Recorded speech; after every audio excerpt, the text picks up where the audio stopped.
mixed signals. There was a point in time where there was no contact made. I wasn't attracted to you anyway. Okay. Keep my name out of your mouth. At what point was it, I'm going to reach out to my friend's wife? I shot my shot, man. I don't want to hear it. I didn't do it. You did. I'll be with you now. Time has come for you to decide. Do you want to stay married or get a divorce?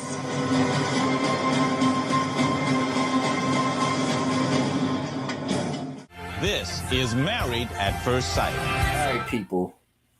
Welcome back to our Married at First Sight recaps.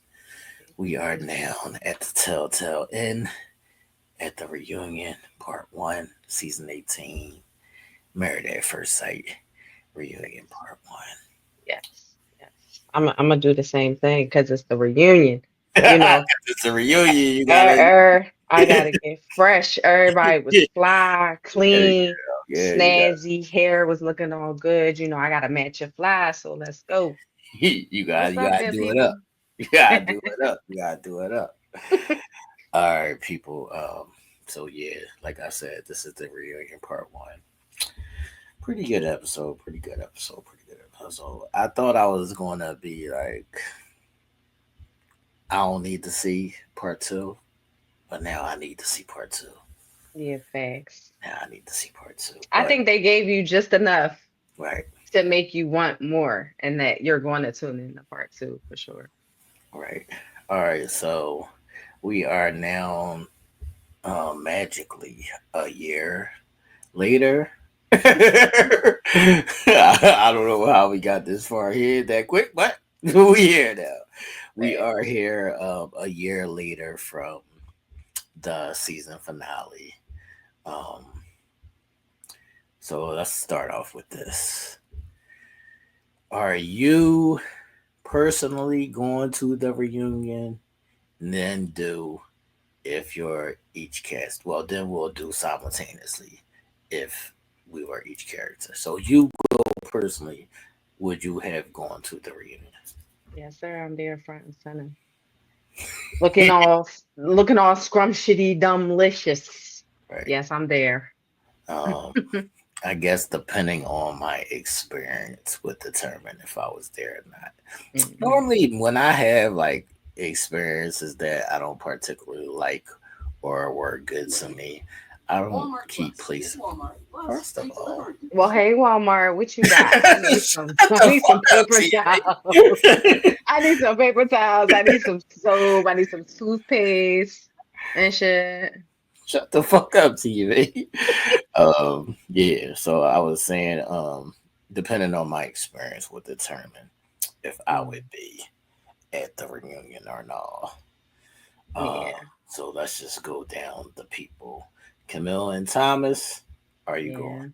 Yes. Yeah, because they the only ones that survive. So why not? Yes, for both. David and Michelle. I think Michelle would want to be there because she just want to keep on yapping about shit, and so like she want to forever live in that space. So yeah, Michelle's going. If I was David, no. If I was about to say the same thing. If I was David, no. Because no. All right, Madison and Alan. Same thing. Like, I mean, even though Alan seems to be in a good space this episode, I don't believe it. That's what I was gonna say. Like, he seems like he's portraying to be in a good, better space. But do I believe it fully? Is all. But if I was him, I would show. If I was Madison Nizzle, I wouldn't show. I'd be doing the same. I'd be with David. Yeah, if I was Madison, no. If I was Alan, no too. You would say no to Alan, stay your ass home. Yeah, because you just coming around faking the funk. We still see that you hurt. All right, Juan and Carla. Yeah, I think they neutral. They'll show. If I was them, I would show too. Like, why not? Wancho, yes. Carla, no. Carla, no. If I was Carla, no, only because I would be getting my freak on. I would be busy. Sorry, I'm busy. Yeah. Okay. Sorry, I'm busy. All right. Who do we have left? I guess that's it. Am I? Oh, M and Ike. Okay. Eminem and Ike Raw. Um, no for both. No for both, please. Please and please. No for both. No for both. No, Yeah, I would say no for both. no for both. All right. Do you want to jump right into the couples, or do you want to do a fit check? Let's do a fit check. Why All right, not? let's do it. I thought they, All right. yeah. All right, let's do a fit check. Camille's pink dress. Yay or nay? Listen, they be trying so hard with Camille. They be trying so hard. Anybody out there, stylist? Anybody, please? Do you hear me? Do you hear me? I Right. think Camille is a beautiful. I think Camille is a beautiful woman.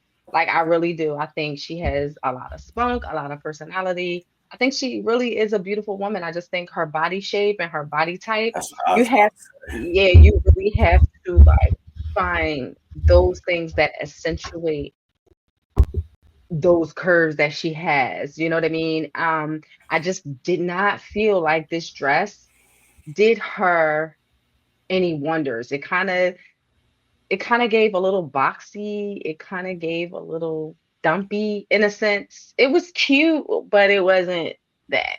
I was gonna say I don't. The dress was fine. It just didn't fit her Mm, body.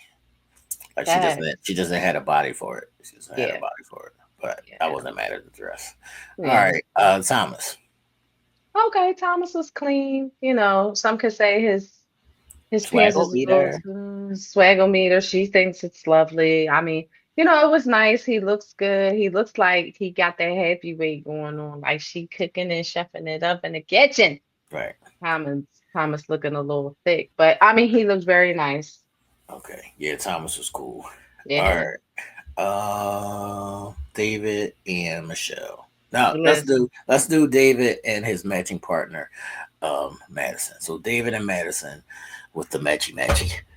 What I you want think? y'all to see me roll my fucking eye. I'm sick of them, man. I'm sick of them with the I'm sick matchy. of them.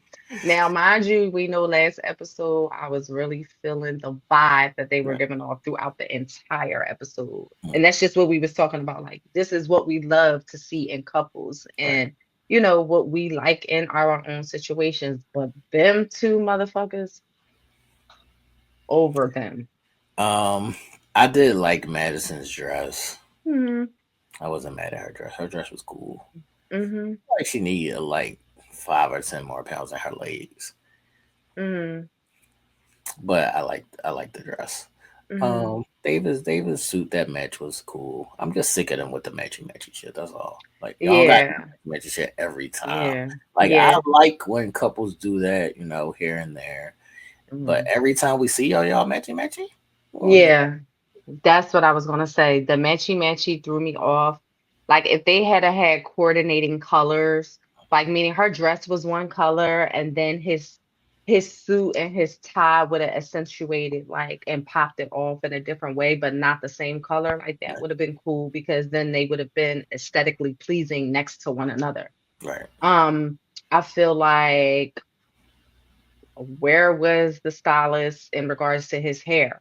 Like Well, that ain't never gonna be right. that ain't never gonna be right, but at least with the up man bun or something, like I just feel like the way his hair was, that just like back, it wasn't slicked, it Right. wasn't it just was, I don't know, it was weird. So his hair was off to me.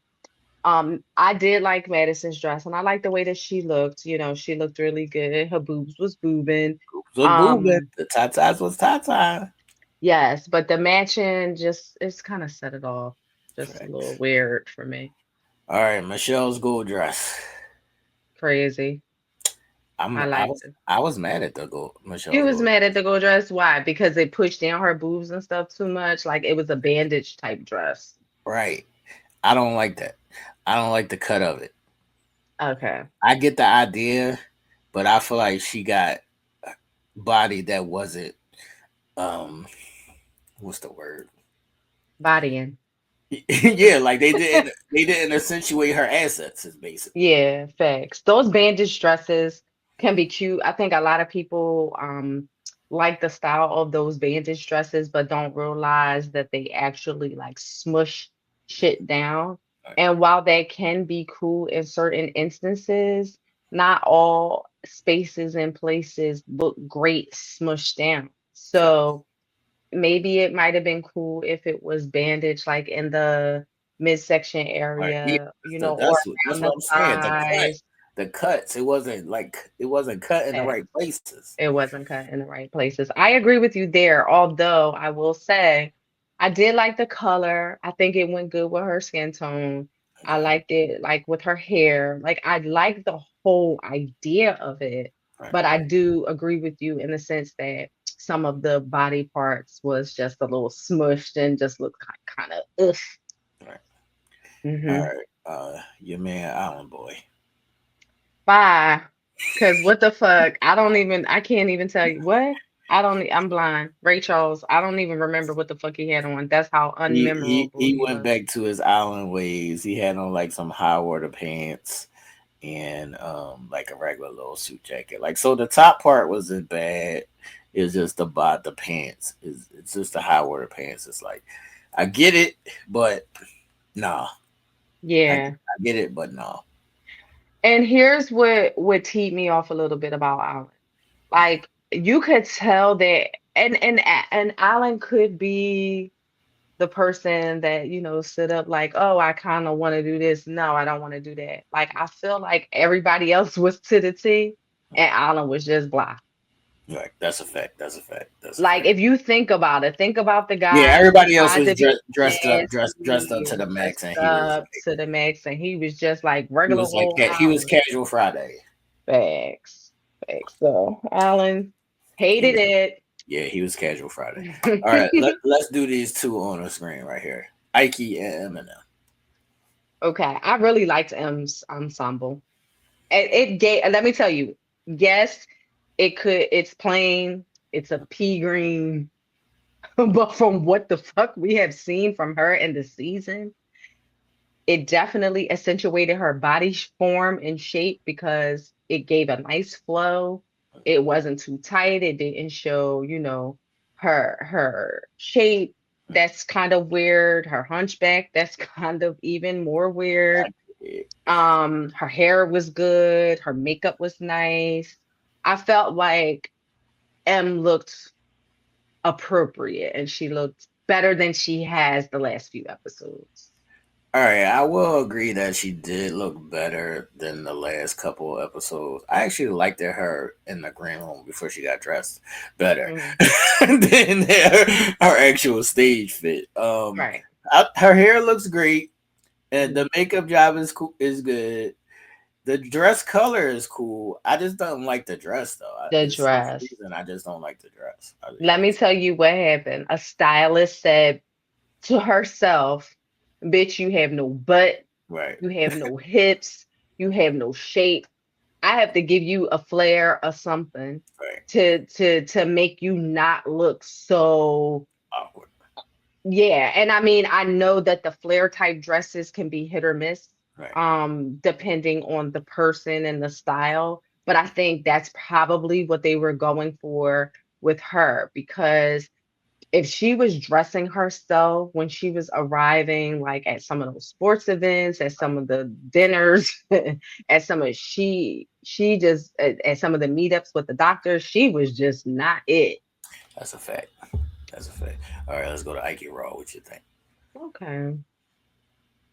Musician, creative, you know, this dumbass hat, stupid It, ass glasses. it's given. It's given.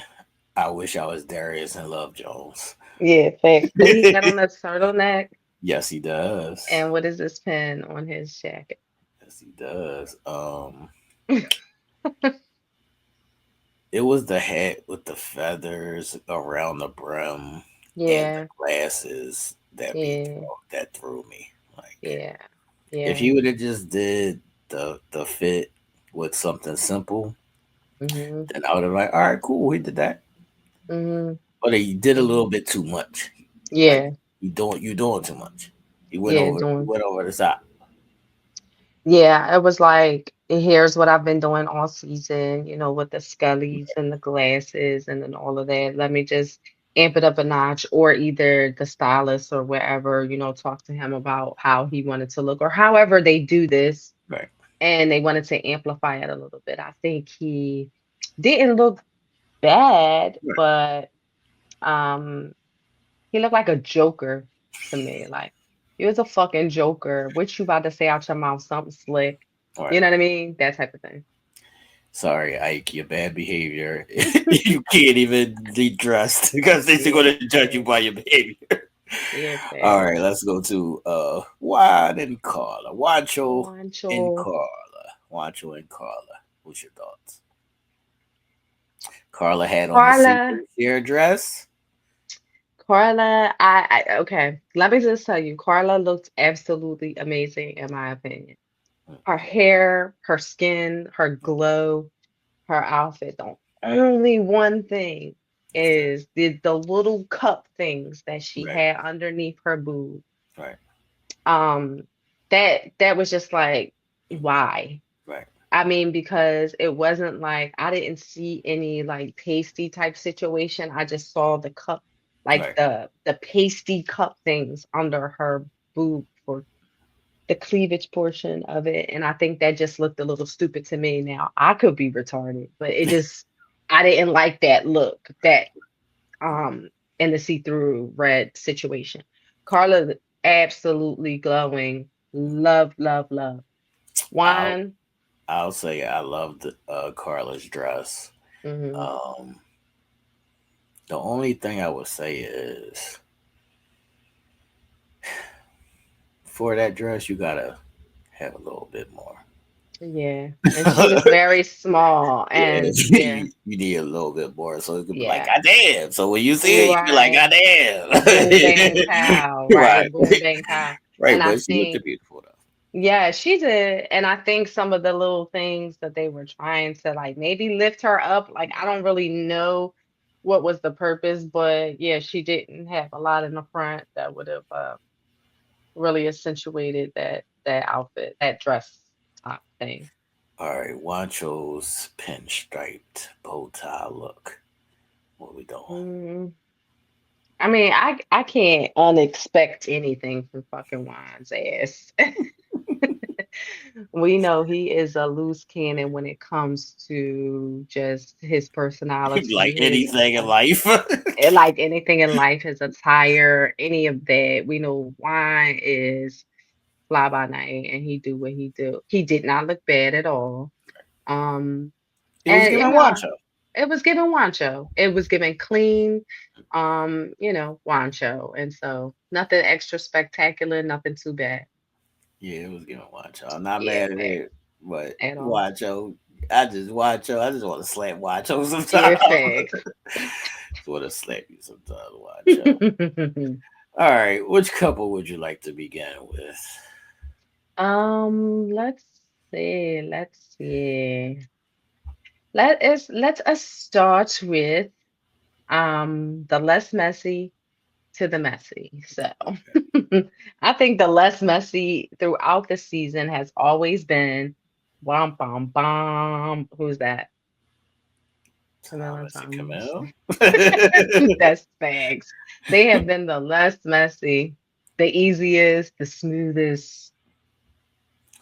Okay, Thomas and Camille finally got their own place. What do you think is a significant time, or what would you like to be your preferred time of moving in with Mhm. somebody? Mhm. Tomorrow. Like, what, baby? No, no, no, no. I'm being silly, but I really would never pinpoint a time frame, honestly.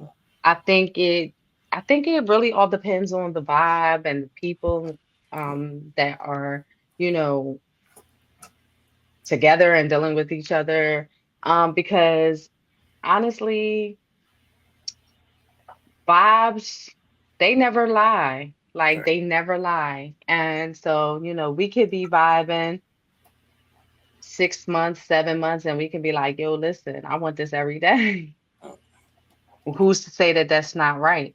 Right. Um, but I mean, for the purpose of people who don't like, people in their space, and they like them time, and that may not necessarily like to combine things and all of that, maybe like a year or so to just kind of feel and see what's what and ease into it a little bit, maybe like a year. I would say, in a transparency moment, every time I've lived with a girl, I moved in with her like pretty quick. So it's probably Mm, like a couple months, probably like 3, 4 months at the most. So it's probably like 3, 4 months at the most. If I had to do it all over now, I'm taking like 2 years. I'm taking like 2 years now. yeah, I'm taking like goddamn. 2 years. I'm not gonna say that I regret, my experiences because my experiences was my experience, and I enjoyed it Mm, at the moment. But thanks. now I would definitely take like 2 years because I Mm, enjoy my own space, and I would like that time to get to know that person more, mhm. before I live with them. Yeah, So thanks. yeah, I would take my time now. Yeah, so even in enjoying your own space, right? And liking that opportunity to, do your thing Mhm. and to be in your mood and all of that stuff. How do you think that even after, like, let's say 2 years, you moving in with that person, like, how do you integrate the two? Especially being like a creature of habit and Right. things of that nature. Like, how do you integrate those? I mean, you just do it. I don't think Mhm. there's necessarily like a plan or a layout for or a I leave my air fryer, you keep your air fryer kind of thing. It's just like you Facts. just gradually and like naturally, do things. Yeah, just like kind of integrate it. And just kind of like Like I'm just not go with really the flow. attached. Yeah, I'm not really attached to like things. So it's like Hmm. anytime I've ever like moved, I'll be like leaving the whole shit. Like I don't be Yeah. giving a fuck. Like I just get all new shit. Yeah. And I think that's the problem with a lot of people too. I think people are just like so attached to their everyday life and activity and that's cool because we all have those things that we're used to doing. But I think it is, sharing that space with someone else. So just like you said, like an air fryer, like some people may be attached to their Ninja air fryer. And so, if he's bringing in his, I don't know, another name brand air Yeah, fryer. You're just like, no. And he like, well, what the fuck is the big deal? Like, you yeah, know what I mean? I think people hold so fast and tight on to, certain material things or certain routine things, and they just don't want to fucking let it go and they don't want to true. compromise in a sense. But it seems like Camille and Thomas did that well. Yeah, yeah. They moving along. They moving along. Yeah. Yeah, they moving along. Okay. I do want to say I'm sick of Thomas talking about getting picked on for being biracial. Listen, didn't you? We grew up in Southwest. Exactly. That's what I was First about to of say. we grew up in Southwest Philly, okay?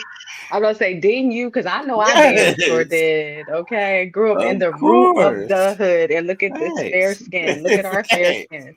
And we fine. Thanks. You don't hear us talk about it that often. Thanks.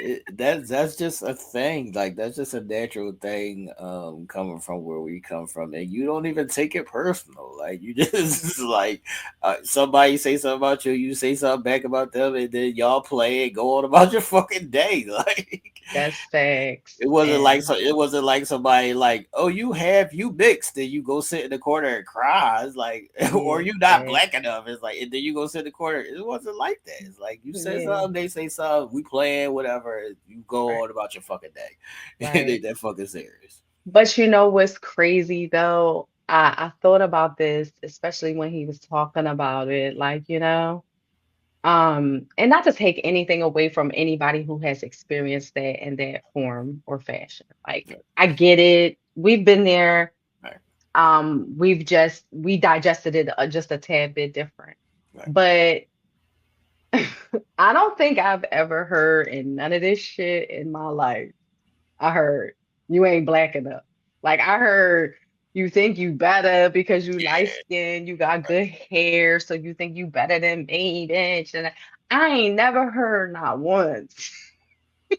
As light as I am and as proper as I can be at times.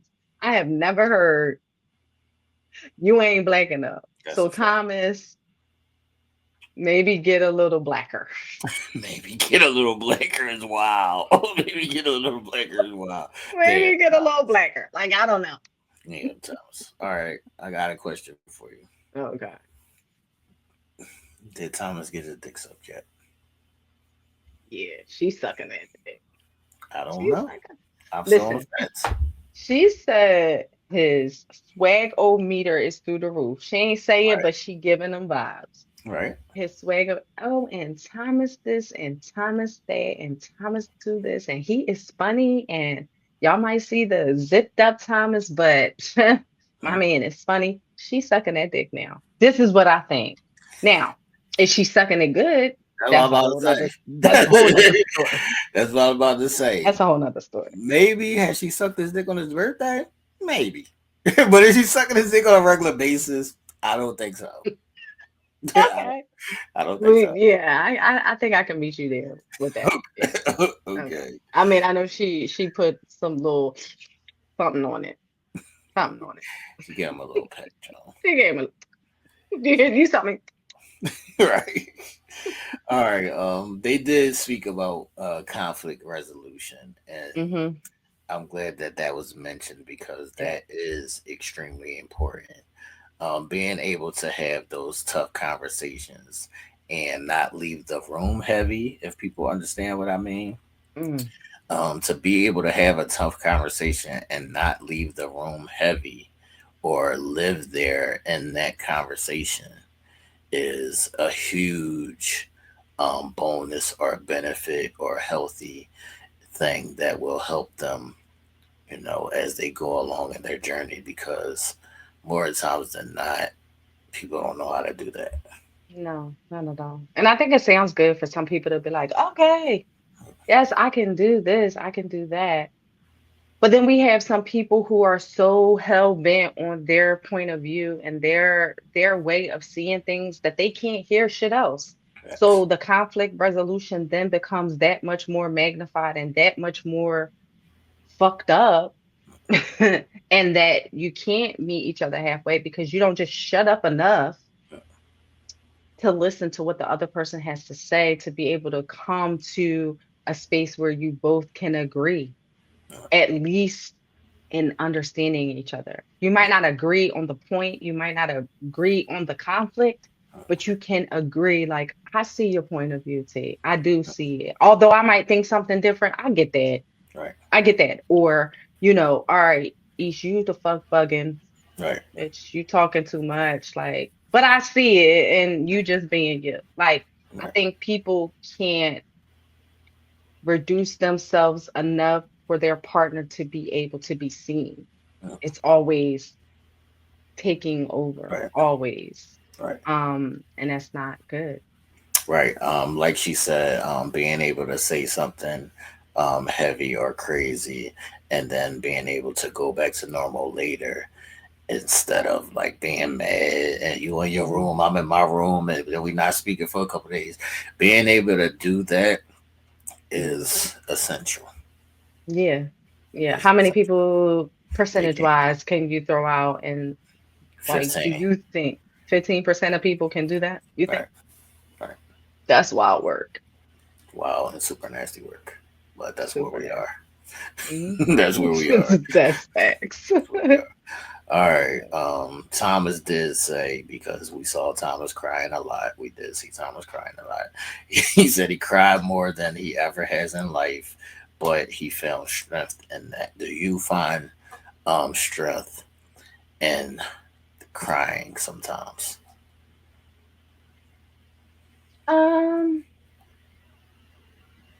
That's twofold for me. Like sometimes I feel like it's a shedding process and I get stronger after it, but then sometimes I feel like I can dwell too much in the weakness of it. So it's like twofold for me. I guess it really all depends on what's going on, what's happening, what it is that I'm crying about, and what it is that I'm giving that energy to. Some of that shedding could be a purification process for me, and other times it could be like, bitch, get up out of that. Okay. So I guess it really is just based on what it is that I'm crying about. Um, I yeah, don't necessarily would think that I find strength in crying. I probably need to cry a little more. Um, but I don't think it's a negative thing. right. He was crying a lot, but yeah, I Mm, don't think it's a negative thing. If you gotta cry, then cry, man. Get the shit out. yeah, then cry. You gotta And I cry. think for Thomas, I think for him, like this whole process was probably something stepping outside of the normal for him. Right. And so his crying was shedding a lot of things that he probably had like pent up inside of him for a really fucking long time. And it took something like this experience for him to really be able to let a lot of that shit go. Right. And Camille, which ladies, we can take, take heed. And she gave a safe space Right. for him to be able to do that, even when giving him constructive criticism about himself and things that she did not like, she was honest about it. She gave him a little push, and he was able to step outside of himself and, step into what he needed to be with her. Right. Not that he necessarily completely changed himself, but he fit in comfortably with what it is that she felt that she needed. And she, Facts. in turn, she gave him a safe space to be able to shed like a lot of that shit that he had pent up and built up, whether that had been insecurities, pain, hurt, trauma, whatever it was. And he was able to do that. I don't think that without this forum that he probably would have did it in any other space, probably. I don't think without this forum he's single. Right. Yeah, he would still be single without this forum. So this was Facts. a blessing for him and Yeah. probably also Camille as well. Yep. Yep. So they did say, they celebrated their 1 year anniversary. They've been traveling X, Y, and Z, Mhm. and Camille is now cool with his birth mom because if y'all don't know, Thomas is adopted. He's reconnected with his birth mom and trying to work that out. But Camille is cool with his birth mom more than he is. How are you with the outer or the in-laws? Has there ever been an example or a situation where you were cooler with like his mom than he was? And do you care about that? Um, no, I don't necessarily care about that. I don't think there has ever really been a time where I have been cooler than he has been, although I will feel that at times my warmth is just a little more inviting or has been a little more inviting than his. Okay. So I wouldn't necessarily say, more than or better than, but definitely more inviting than. Because I mean, sometimes there are situations where either they're not super close to family Right. or there is a disconnect there for whatever reasons, like childhood traumas or Right. just things that are happening in between them. But I just always feel like I have such an inviting infectious spirit that no matter what's going on, I'm going to get in where I fit in. And like, okay, like you can leave me, you could drop me off and leave me in the middle of shit. And I'm going to be gravitating and cool. And before you know it, me and mom's is best friends. And you're like, what the fuck is this? What the fuck is happening? Now you going over there fixing TVs and shit and you know what I mean? Helping with, X, Y, and Z. Like, that's just how it goes. Yeah. I definitely take y'all family members. Right. So because like I used to when I was younger, I was like around my mom, or I spent a lot of time with my mom. So Mhm. like I be cool with people's moms because like I know the soap opera. So it's like I used to watch General Hospital and shit with my mom. So it's like I be talking to your mom about some shit. You be like, why do you even know that shit? Like, Right, right, right. so it's just certain things that I Hmm. connect like with people's moms and shit like that. So Yeah, yeah, yeah, yeah, that's cool. And I think that could definitely be like a bridge too, right, because whether people realize it or not, or whether people like care enough or not, like, you have some people who are just like, I don't give a fuck. right, Like, I don't give a fuck to mend. I don't give a fuck to be connected. I don't give a fuck to whatever, but that's my mom or that's my family, and it is what it is, and I have to be there and I have to be a part of.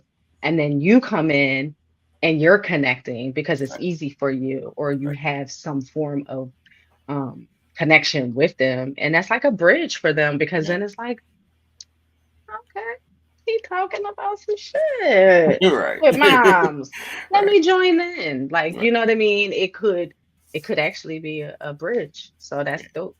Mhm. right. All right, so Kevin did ask about the age gap. And like I said, I proposed that question earlier because I was wondering myself with that being an issue. But she said, he's still young at heart, like you was saying earlier. She said the thing is thinking. Whatever that y'all want to take Okay. that as the thing is thinking. Mhm. And he said that she's more mature, like she's mature for her age, so their age gap is not really an issue because they have a nice blend that works for them. Mhm. They have a nice blend Mhm. that works for them. All right, now Thomas,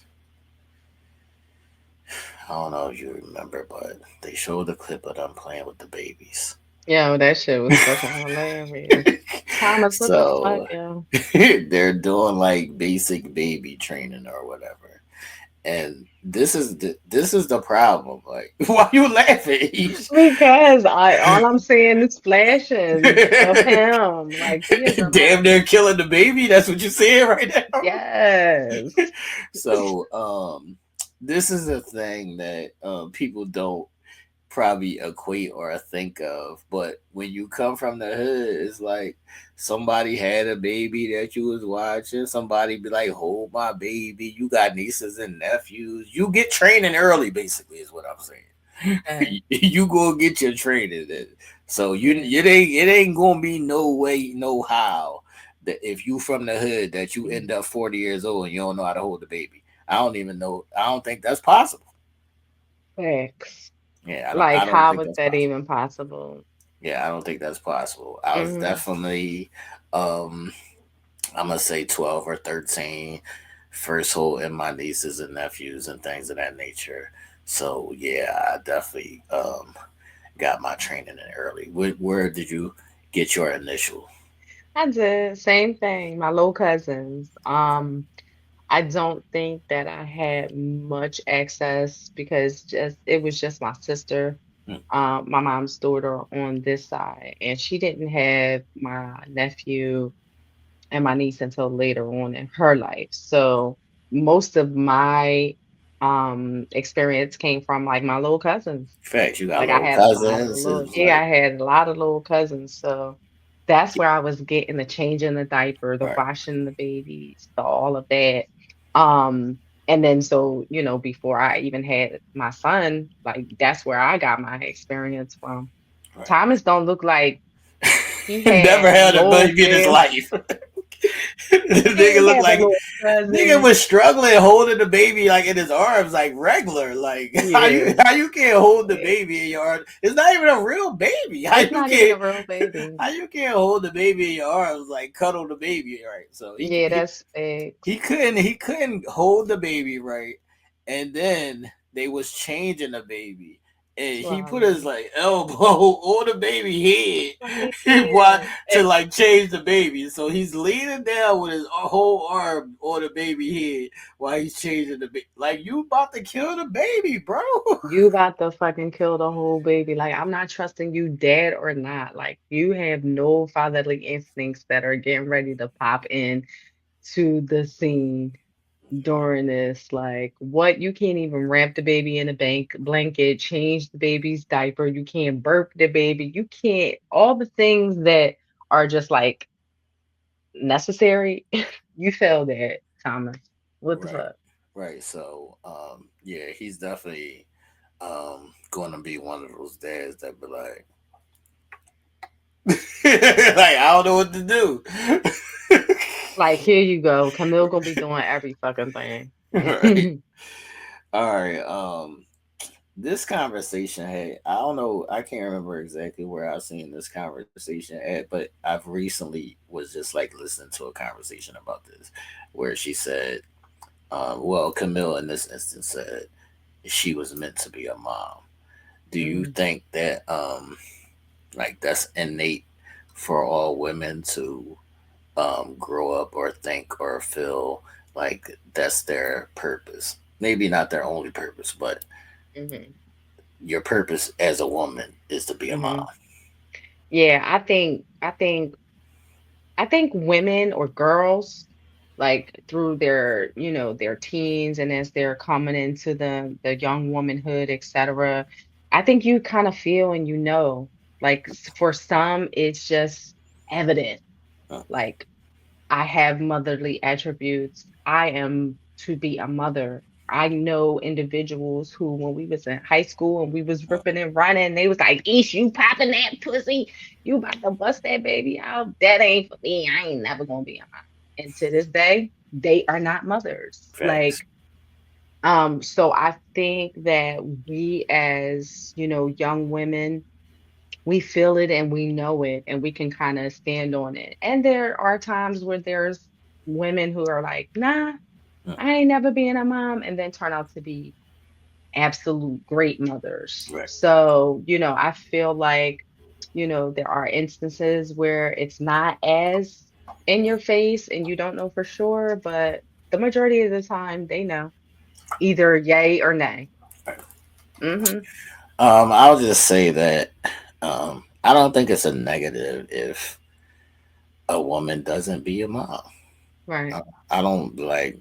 I'm not gonna look at her like no kind of way. Like, damn, you can't even Mm-hmm. have a baby. Like, you ain't never even want to have a baby. It's like, no, everybody don't want to be a mom. That's cool. Like, you ain't gotta be a mom. I don't think that's your sole purpose. Just because you're physically or biologically built that way, I don't think that that has to be a path or a choice for everybody. Mm-hmm. Mm-hmm. But I think sometimes people grow up and it's kind of shoved down their throat like Right, this is what you have to aspire to be or to right, do. Some people will lean into that, they'll force it. This is why we have not so good mothers. right, And I mean, this is just realistically speaking. I can't speak on anybody's motherhood and right, and and how they are as mothers, but we know for a fact we're not gonna act like it don't happen, that there's some right. fucked up ass mothers out here that they feel like, they have to lean into motherhood to That's a be fact. mothers because that's what they were taught. And this is what I'm supposed to do. I'm supposed to have sex. I'm supposed to procreate, and I'm supposed to, be moms. And they don't know how to be. They can't be. They don't want to be. And then we have, fucked up situations where babies are being mistreated and whatever the case may be. So I think, the signals kind of get crossed sometimes. People don't listen to their own maternal instincts or non-maternal instincts, and they go off the wire, like they go off into like oblivion with shit, and they doing shit they're not supposed to be doing. So I think people need to like stop always following what they're learned and taught Right. and follow their natural instincts. Like, hey, I Mm, can only respect my girlfriends who be like, hey, that shit is not for me, facts. you know. Facts. Facts. I respect it on each side. I respect it on both Yeah. sides. Hmm. Um, Wrapping up Thomas and Camille, I'll just say, Yeah, they're both goofy, and Mhm. it's like I won't say a match made in heaven because they still, it's still going to be trials and tribulations. But Mhm. like I said, and like they said, they have good conflict resolution. So for the most part, where we are now, they can get through things. So we did do a over and under before on them. Do you still stand with what you said? Yeah, Okay. I do. I do. I think they're the safe ones, they're the neutral ones, even with, like any conflict that may arise. I think they've already stated and proved a little bit that they kind of have good resolution to any issues that may arise. So they may have some longevity in it. Okay. Yeah, so I stick with it. Okay. All right. So that is Thomas and Camilla, everybody. So we'll get Juancho and Carla out of the way because they really Mhm. didn't have much this episode. We'll see them in part two. So let's just say this, man. Juancho and Carla, they both did say that regardless of what Carla said last episode or so called a year ago, they friends now. So Yes. they still are in constant communication. They still, do their little coffee lunch dates here and there. Mhm. How do you feel about them in particular being friends, and how many exes are you friends with? Yo, I had this fucking conversation. I swear I had this fucking conversation. This is not the conversation for me. I'm just letting y'all know. Um, no, but I think that, when we saw the last episode and then fast forward to the reunion, the last episode, Carla said, nah, I don't really need your friendship. I'm cool. I think the space is what we need. We don't need to be I don't friends. want to interrupt you, but I think it's kind of being forced for them to be friends only because they're all In a circle. right. But Right. go ahead, finish. Yes, but I do agree with you there. And I think at that point, that juncture for her, I think it was, listen, I need to detach. And Right, then maybe I can circle back and I right, can be in a good space with you, but let me process my own feelings, my own thoughts, my own process. And then, maybe I can circle back. I can see Carla because she's very grounded. right. I can see that being her process, and I can, because that's kind of how I am. Hmm, If I can circle back hmm, and be friends with you, and we're in a good space that is um not in no bullshit or right. not no conflict in Hmm, any way or not no overstepping boundaries, I can be your friend and I can fuck with you. Forced to be in this situation, kind of sort of, because they're all in a circle, yes. Or she got into a good space where she can fuck with wine a little bit. So that's kind of what I got from it. Like, okay, I'm okay now. I can fuck with you a little bit. right. So what was your answer though? Oh, I don't know. It's like, no. Oh, wait, how many friends? How many friends are my exes with? Oh, look, let me see. Um, I can't. That's a because red we've flag, talked, Ish. no, we've talked Yes, about this it is. before. Like we've talked about this before on Uncensored Minds. I Right. can't be friends with my exes because they don't know how to say Oh, stay okay. in a good Right. space. Right. Like I can't They be don't friends. follow the boundaries. They don't follow the boundaries. Like I don't want to say, "Hey, how you doing? I'm just thinking about you. Hope you and the family are well." And you say, "Oh my God, I miss you. I miss your Right. pussy. I Right. can't. I can't. I need to see you again. Can I have you back, please, baby, baby, baby, please?" Fuck, I can't, and I will completely and utterly like block you until the end of the earth. I That's can. cool. I I can't. respect that. I Yeah, respect that, I can't. and I do know that that happens. I'm pretty Yeah. much cool with all my exes, Right. because we don't necessarily like set boundaries, but we also don't cross them. It's like it's never Right. even been a conversation. Right. It's just like Yeah. We cool. We cool. Right. Right. We don't cross the line, and we just let it be what it is. Thanks. And that's good, healthy friendships. That's good, healthy relationships. I think, sometimes people just can't see that light at the end of any of their fucking tunnels because they so stuck Right.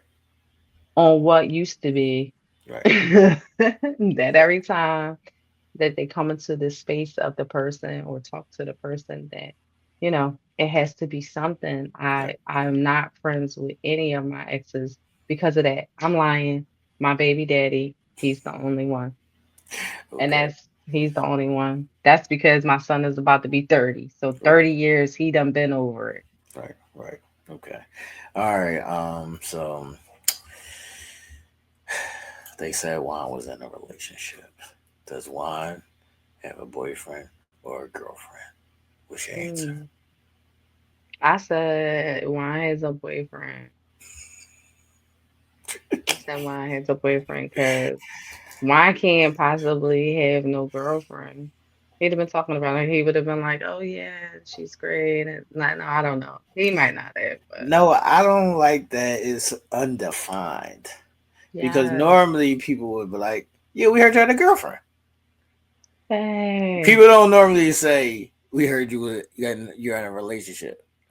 They'll say it like, "No, we heard you got a new girlfriend. Like you got a new yeah. girlfriend, okay, Mhm. or however it may Mhm. be." Yeah, facts. But it was underlined, so we don't know. We don't know. Y'all let us know what y'all think, What but we y'all don't know. think? We don't know. Mhm. All right, who do you want to go to next? We'll Let's see see. more of Juan and Carla in reunion part two. Well, the other three Oh is just shit, that's what I wanted to say. My bad. what? That's what I wanted to say. In reunion part two, it gets a little spicy between Juan and Carla, and I think he's going to actually say to her, "I wasn't attracted to you." Go ahead. Mm, mm. That's heavy. Tracks. That's heavy. The non-attraction thing. That's really heavy. But I mean, the other three is train wrecks. So whatever you see fit, whatever you see fit. The less of the train wreck to the All worst right. of the train wreck. Let me see. The littlest of the notes I have is David and Michelle. All right. Okay. So let's do David and Michelle real quick. Hmm. Okay. Um, I just have like two or three things on David and Michelle. It's not a lot there because they just was like recycling, whatever. Right. All right. So they showed a picture from Michelle's supposedly 40th birthday party with the cast and crew. And my thoughts was, you don't got no friends, little mama. Hmm. Hmm. But David and Madison are the problem. Remember. So it's like, if it's a 40 is a big birthday. Way big. 40 is a big birthday. So I would think for a normal person who's been living 40 years of their life that they wouldn't spend their 40th birthday with the cast and crew that they just met a year ago.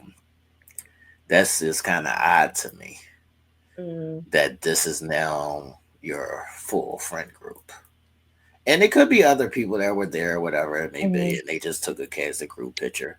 But mhm, if I went on a show like this and then it was my 40th, they wouldn't even be there because I would be with my original friends and family for my 40th. It's a big birthday. It's my 40th birthday.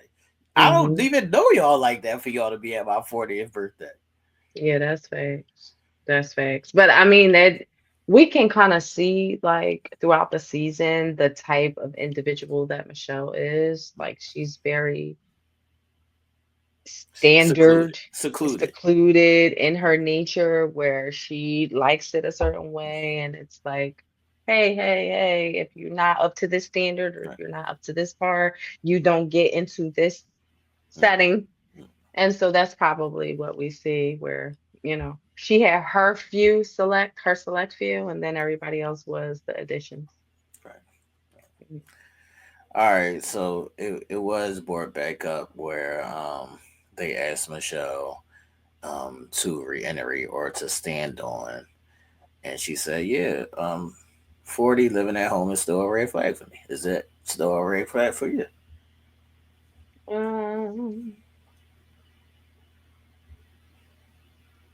I mean, it depends on what he's weighted with. And I say that to say, like, he could be living at home with his mom, but he could have, 50,000 saved up and he's just waiting to, transition into his own, or he could, be fresh out of a divorce and just living on his mom couch. And for me, it really all depends on the situation that's happening with him at that point in time. Now, if we talking about, you 40, you ain't never been out on your own, or if you've Right. been out on your own, you ain't been able to really maintain it no matter what it was, whether it be house, apartment, or whatever. Like you ain't never really been able to maintain your own shit, and you just chilling at home on mom's couch or in mom's house, and you don't really have any ambition and you're not really doing much, then that is a red flag for me. Okay. You know what I mean? But, you know, it depends. Um, this is kind of a difficult question because in one instance you would be like, "Why you 40 and you still living at home?" Mhm. And in another instance, it's like, "Damn, we 40." I can't even get past that part. Right. Like, God damn. Right. I can't get past that part. But it's not like a thing where guys even judge like girls or women if they live at whoever the fuck they live with. Unless you living with a nigga that you still fucking, like, we don't really give a fuck. Right. It'll be like a thought or like a issue. Like it's not a red flag for us. Right. Um, Wherever you live at, it's not Right. unless you're in a shelter or something. It's like, all right, now what are we Yeah. Right. doing? Now what are we? And I know people that have lived in shelters and shit like that. And Mm. it's like they was going through a transition, whatever it may be. So it's like you never know what a person's circumstance is. Like Yeah. they could have been in a relationship where they was getting their ass beat, and that person was paying all the bills and X, Y, and Z. So then that's how they end up in the shelter. Shelter. Yeah, absolutely. I agree. So yeah, you never know Mm. a person's situation. Um, oh, David did. Um, when it started getting a little heat put on David, and every Mhm. time the heat gets put on David, he'll be like, "I ain't give a shit," so I ain't saying shit. That's right. You don't give a shit, so I ain't saying shit. They like, well, when did it start, David? Is just tell the truth right here, right now. And he's like, she didn't give a shit, so I'm not saying shit. Yeah. And I'm gonna stand on that. Yeah. Because my details don't matter. Right. They don't overshadow the fact that she just didn't give a fuck. Period. All right. Any last questions or comments on David and Michelle? Um, really, mm-mm, Okay. All right. I guess we can move to Madison and Island Boy. mm-mm. Solo Maddie and Island Boy. Um, this is what I want to say to the whole Married at First Sight.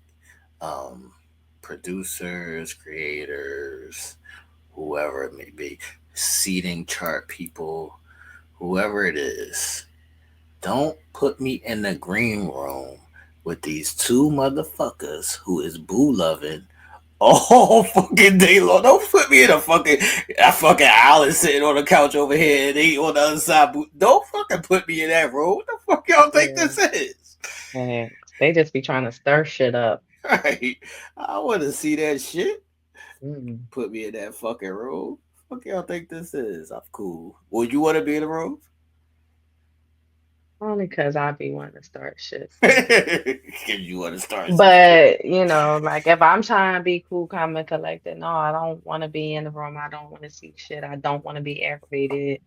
or I don't want to have to feel like I have to be responsive to certain shit that's happening. So no, I would not want to be in the same room. I do agree with you there, but on the other side of me, I'm will put I me can't. in that motherfucker. Like, I can't. I can't. All right, so Island Boy did say that he went back to his matchmaker. He got a little girlfriend now, whatever. How are you about, like, what do you think about people that go on dating apps? Like, I've been here, I heard this shit on the prophecies. Like, what is going on? Is that's what I thought the dating apps was like MySpace days, like when people was on like Black Panther and Matchmaker, whatever the fuck it was. I thought mhm. that was the date. Are people going back to dating apps? I think dating apps for some people never really left. Like, I don't think they've ever That's like, wow. yeah, I don't think they ever really like evolved from it. I think the format has changed, meaning like, okay, some people look to, Instagram or Facebook to be their connectivity to the opposite sex. And then some people hop on, the dating sites that are out there. I don't know, like people meet, like I don't really know what is out there and what's active. But what is also funny to me is that I know a lot of people that are on um those kind of websites that Alan was speaking of that kind of match like where you are sexually and they meet people that way. So there's a lot of different forums for like people to really connect to different people. I'm And going on Tinder, man.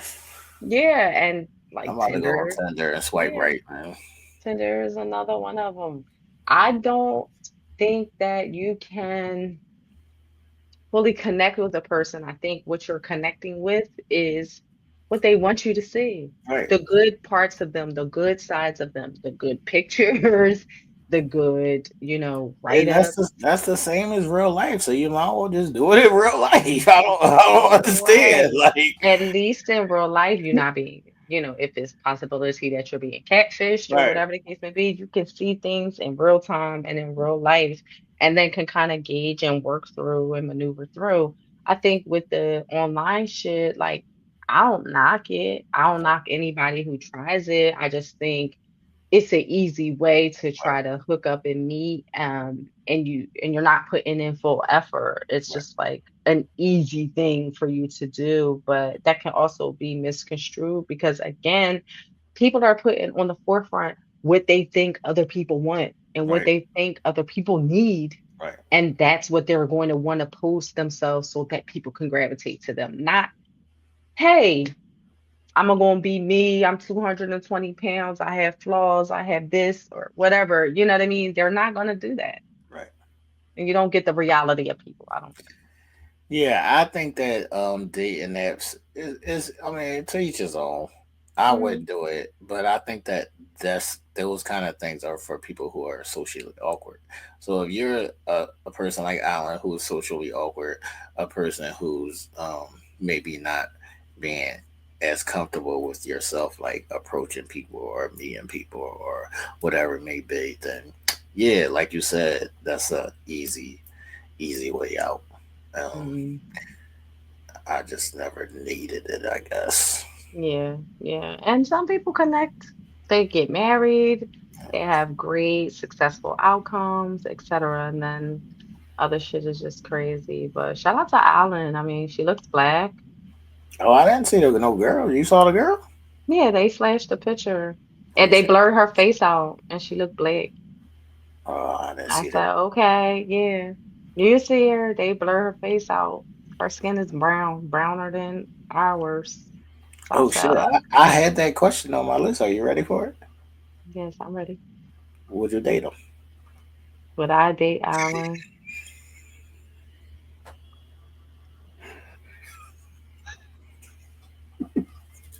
Did you see me? Yeah. I can't. I don't know. He's too mousy for me. Okay. Nice guy and all, but I don't think I can get past the mousiness of Alan. So it will be a You gotta physical no explain to for the people me. what you mean by that. Like his teeth in his mouth. That's why I'm like, Right. like he's very mousy to me. Like his facial features, the way he talks, he's like a little nasally, like yeah, and just the whole physical, like facial features of him, I could not see me getting. Okay.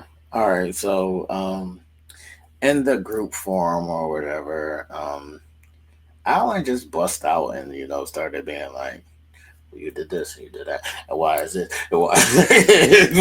And he asked David, he's like, "You're supposed to be my friend. We've been to the bar together, just me and you, X, Y, and Z, and you snaked me, dog." And then David said, "My nigga, I shot my shot. Mm, What you yeah, gonna do about it?" that's facts. What you gonna do about it? And when he said that to Alan, I said, if I was Alan, I would have been like, all right, now I gotta shoot you because you shot your shot. So now I gotta shoot you. Now we gonna get real gangster, my nigga. Now we gonna get real gangster. I'm gonna Because show who the you how to fuck you shoot talking to yourself. like that? Yes, because who the fuck you talking to like that?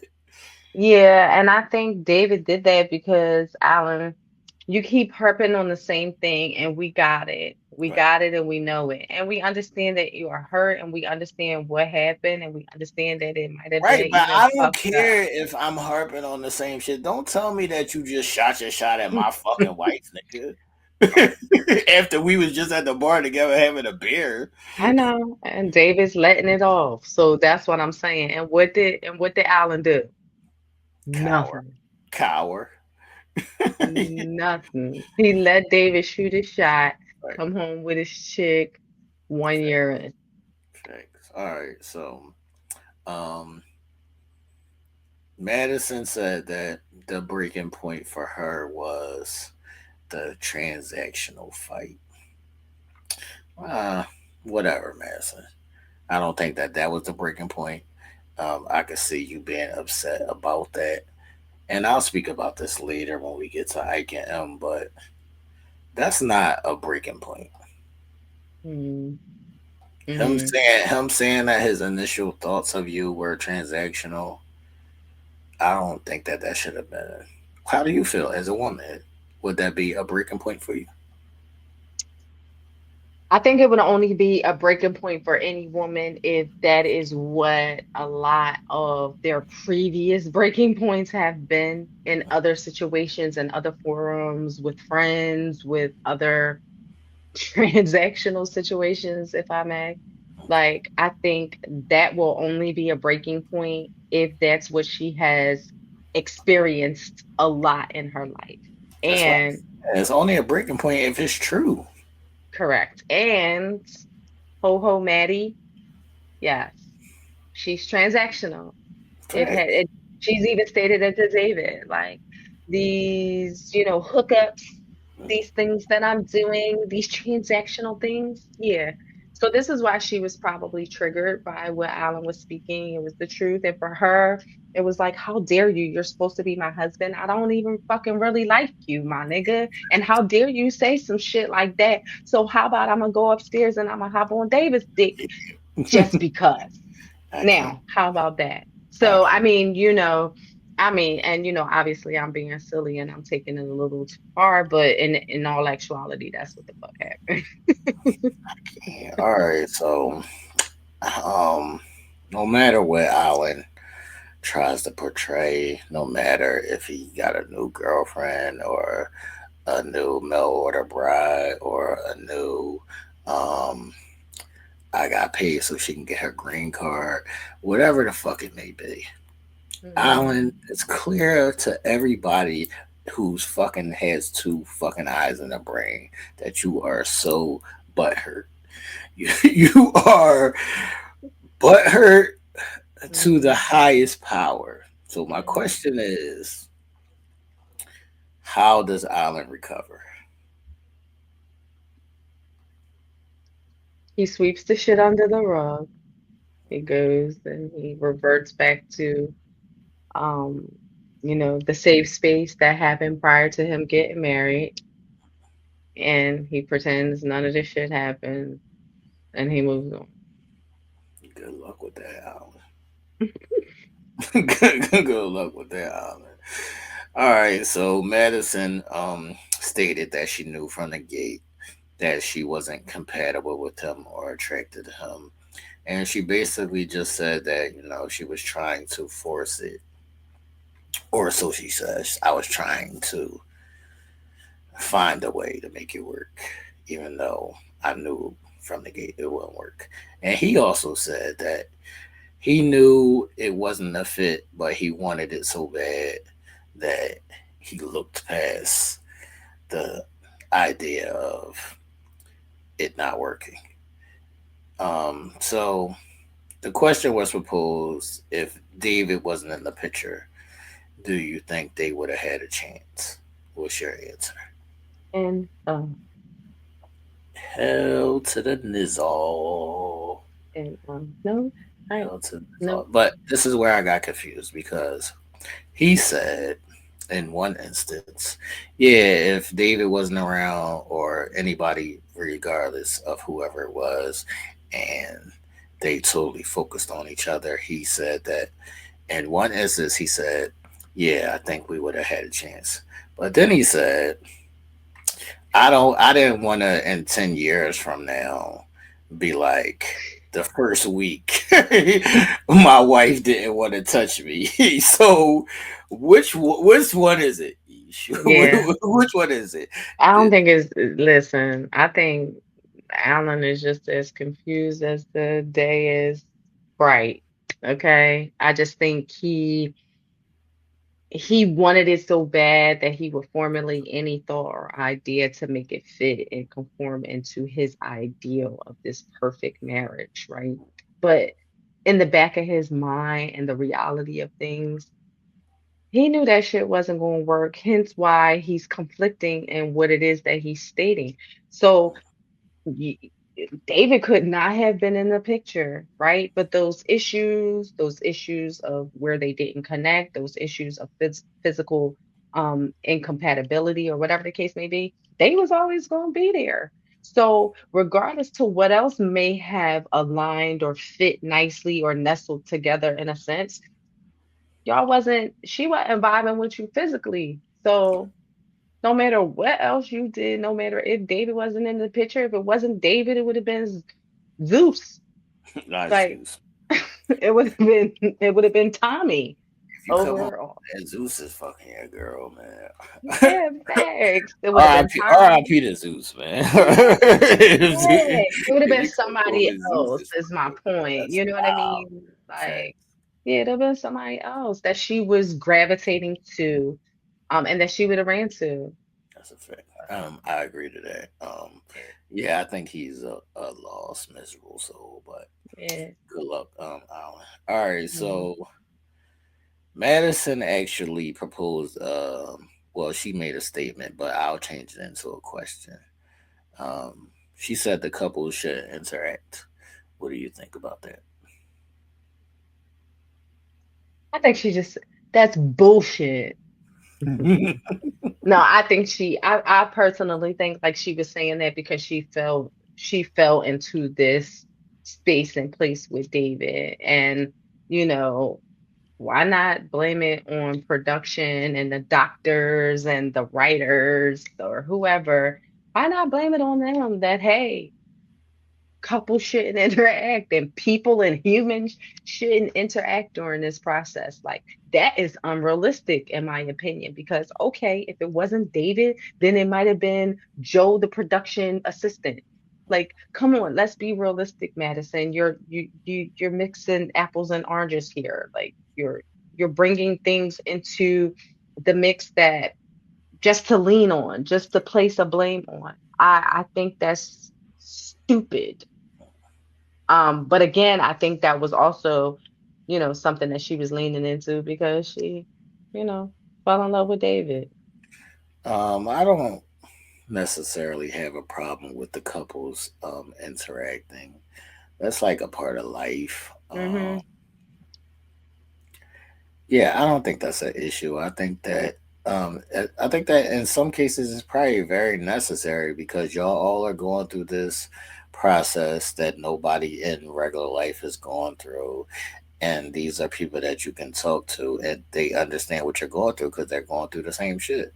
So I don't have a problem with the couples interacting. She just didn't know how to control or conduct herself in a Mhm. manner that's supposed to be. Yeah, that's facts. That's facts. Let's just say, realistically speaking, they removed the couples interacting with one another, right? And it was the couples and the doctors, Right, right? The couples, their everyday life, work, family, or whatever the case may be, and the doctors. So what happens when all of that is removed right, and you're thrusted into the interaction with real folk? right. Or just like strangers or just people or whatever the case may be, why not be able to, like you said, lean on individuals who's going through the same process, who's able to maybe be of some support, who is able to maybe talk you off a ledge, or walk you through some shit, and y'all can be you know helpful to one another through the process. Why not have that? She just wanted to place blame, because that makes no sense. Yeah, and I also say, people gotta remember that, like we just saw, she just turned 30, so she just young and dumb. That's all. She just young and dumb. That's That's all. stupido. All right, so she said, regardless of everything that happened, I don't regret anything because I would have never fell in love with David. He's my boo Mhm. boo, Mhm. and I love him, and he's amazing. Yeah. But then she also praised Alan for having grace with her because, yeah, if I was Alan, I would have been like, this bitch. Mhm. Like, I would not be giving the same grace that Alan is giving her. Yeah. I wouldn't necessarily have to cuss her out. I was joking with the bitches and all that. But yeah, I don't think I would be being nice because he said that they cool now and they friends, Mhm. and I'm not doing all that. Yeah. Yeah. But I think also Alan's a fucking softie, so he can't have it any fucking way. And if, oh my God, if Madison could just fucking talk to me, I'll Fact. take it. I'll 'Cause take it. at one point he said I will never have to speak to her again. That's why I be confused with the back and forth, man. I be That confused with the part. That part. and I know that sometimes people say shit from emotional points and they don't really mean it, but that's why I always say don't say shit then. Just shut Mhm. the fuck Just up. shut the fuck up because you look like a whole fucking weirdo. Just shut the fuck up, man. Yeah. Like Madison was saying, yeah, we could have handled this better, but I was scared or whatever it be. I hate when grown ups say they scared. I hate when grown ups say they scared to say shit because what's somebody gonna do? Punch you in the face? I don't like it. Like, Right. you a fucking whole grown up. If you're not attracted to somebody, just say I'm not attracted to you, dog. Ooh, yes. But she did say that she did tell him early on um, that she didn't want to hurt his feelings. That was Mhm. a key point for me because if I just met somebody and I'm asking you like, well, what's going on, or why we not vibing, and X, Y, and Z, and you tell me you don't want to hurt my feelings, I'm off it Mhm. Mhm. because you saying it without saying it, so you don't Right. have to say it. I still heard you, Mhm. so Thanks. So some people just don't even take heed to even yeah, those hints. I still heard you, so I'm good. Mhm. All right, so the question was proposed: do you believe that they never hung out in each other's apartments? I don't believe that shit for a minute. I already said that she was trying that little ass upstairs after tacos. They was coming back, and before she was fucking going downstairs, Right, trust. I mean, fucking Michelle wasn't never there. that's what I'm saying. Michelle wasn't Michelle there. was already home. She already said that he's never here. So I go home to my place and my space. So he had pretty much the apartment free reign. That's a fact. Um, I'm gonna say I'm on the fence or I'm in the middle because I believe that it's possible that they weren't ever like together in each other's apartments. Mm, But you never know with these two sneaky motherfuckers, man. These two sneaky motherfuckers, you don't never know what the fuck they was doing, man. But I yeah, do think that's it. it is possible Hmm. that they didn't go in each other's apartments. Yeah, and like they did and like, breach that space. I can see David never really breaching their apartment because Alan was there Alan a was there. good portion. Yeah, he was there, but I don't know if I believe that Madison. So when you go out and you said you was calling your friend or whatever the case may be, and you'll be back, you had to call David. Okay, maybe David wasn't there, but you was gone quick.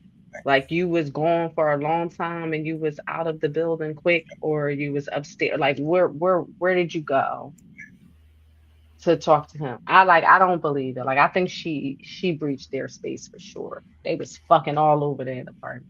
I Sorry, let me stop. can't.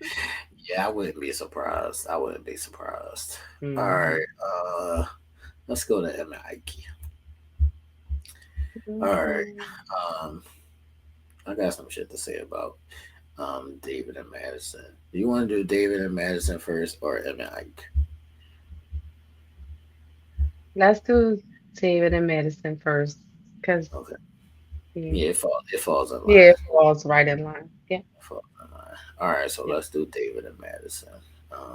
We talked about them doing a dressy shit. Stop it, please. Both of y'all, please stop it. Mhm. Please, both of y'all, please stop it. All right, so David actually said, first of all, why is y'all in my business? Okay. David actually said that he should have been paired with her from the gate. Do you think if David and Madison were paired together from the gate that they would have liked each other? Mm-mm. No. I don't think so. I don't think so. I think the reason that they liked each other so much is because their situations was so They were trauma bonded. non-together. They trauma bonded. Facts. Yeah, they trauma bonded. I don't Yeah. believe that. All Yeah. right, so we find out that David now lives with Madison. So David has moved out of the parent basement and moved in with Madison, which is the same thing that I was saying could have happened with you, Michelle.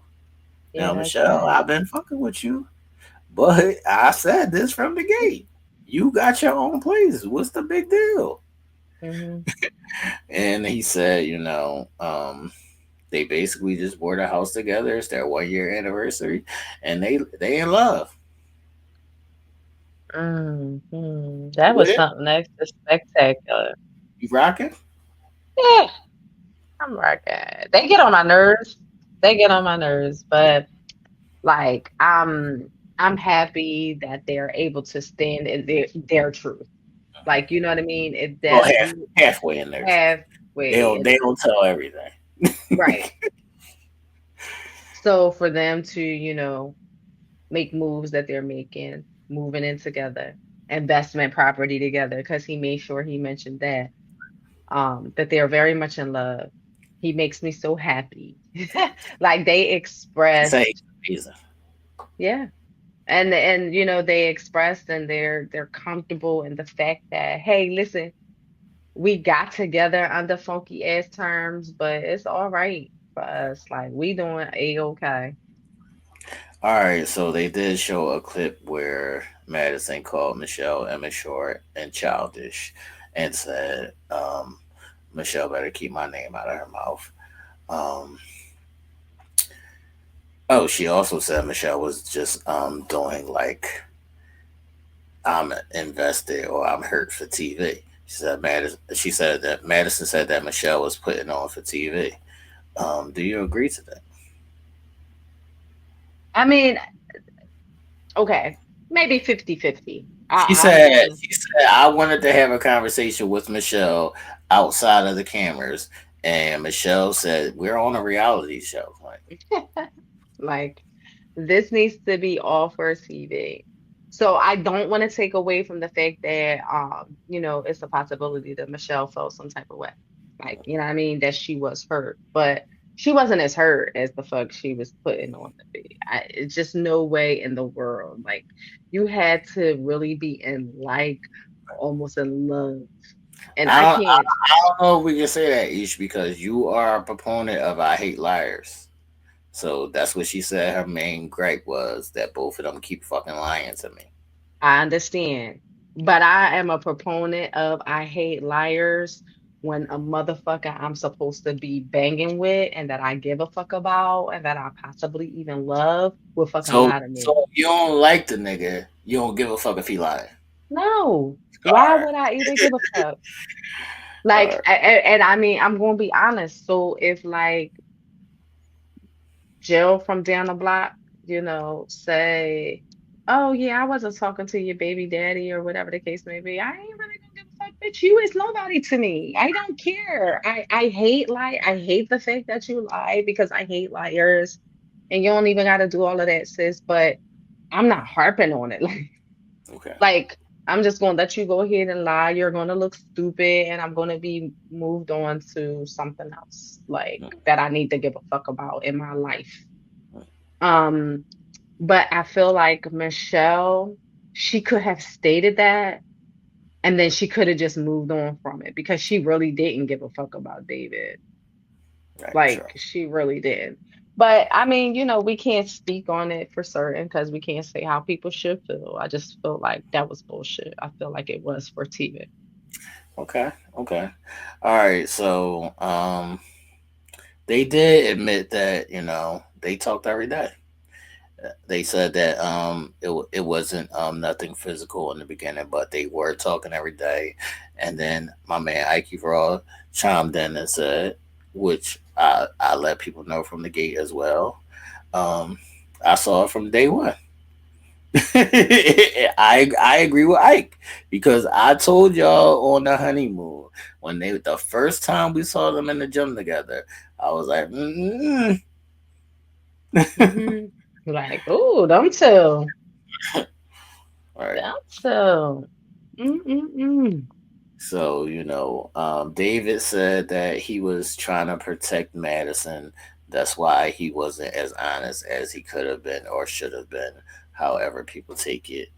Um, how do you feel if this is the person that you were talking to, but they say, I'm going to protect her instead of speaking to you? You don't ask me this question. Cause nigga what? Cause nigga what? Well, how about if her feelings are so much more important and that's who you need to protect? Why you don't need to talk to me. Like, I don't know if y'all know, but I'm like sometimes I'll be chilling and sometimes I'll be really knowing who the fuck I am. Right. Like like no bullshit. Because seriously, if that's who you needed to protect or if that's who you wanted to protect, why are we talking? You don't need to protect her from nothing. Like I got it. Like you understand what I mean? And to take it even a step further, if you wanted to protect her, really protecting her from collateral damage is telling me the truth. So lying to protect her is the 52 fake out, like in my opinion. That's what people lean into when they just bitch ass niggas like David. Simple. If you want to protect her, and I'm not saying that in all instances, because I know there are times when people do not tell the truth or not put things on Front Street for the safety, the protection of others. I get that. In this situation, this open forum, this reality TV show, David, you would have protected Madison a lot better had you had just been fully honest with Michelle. I'll agree to that. I'll agree to that. I will say because I didn't want to miss this point from what I was saying earlier about how Ike Hmm. said he saw things. Yeah. He did say that it did seem like it wasn't intentional. Intentional. It was just like a natural thing. Sometimes you get around people and you just have a natural instant connection and chemistry, and that does happen. So I just want to make sure that we get that part out. Um, but this is the part that bothered me. Wacho said he went with them to get friendship rings. Oh my What was God. your thoughts? What? Why I'm being there, or just the whole friendship rings period? Why being there? Why are we going to get friendship rings at fucking 40 years old? Yeah, facts. Facts. I think. And I know Oh, people is going to be Joe in the chat and in the comments say that's a sign of commit, nigga. It's a sign of commitment when you 16, not at 40. not I'm not when getting you no fucking 40. friendship ring. Yeah, and I think for some people, I think they may gravitate to something that will hold a connection because they may not be ready to take those steps, etc. I get that, and that's great. If somebody was to say to me, hey Ish, I wanted to get you, you know what I mean, a ring as a sign of my commitment, but I am not ready to get married, especially me who necessarily doesn't want to get married again per se. What? You shaking your head? No, like no, that's Get her a gift or something. What the fuck? Why are we getting friendship ring? This is not high school. oh, This is not no high school. promise rings. No. Not wearing my varsity jacket. This is not no promise rings. This is not one of them Mhm. chains with the it's such and such together forever. This is not that. It's Right. like No, I get what you're saying. I get what you're saying. Do you feel like that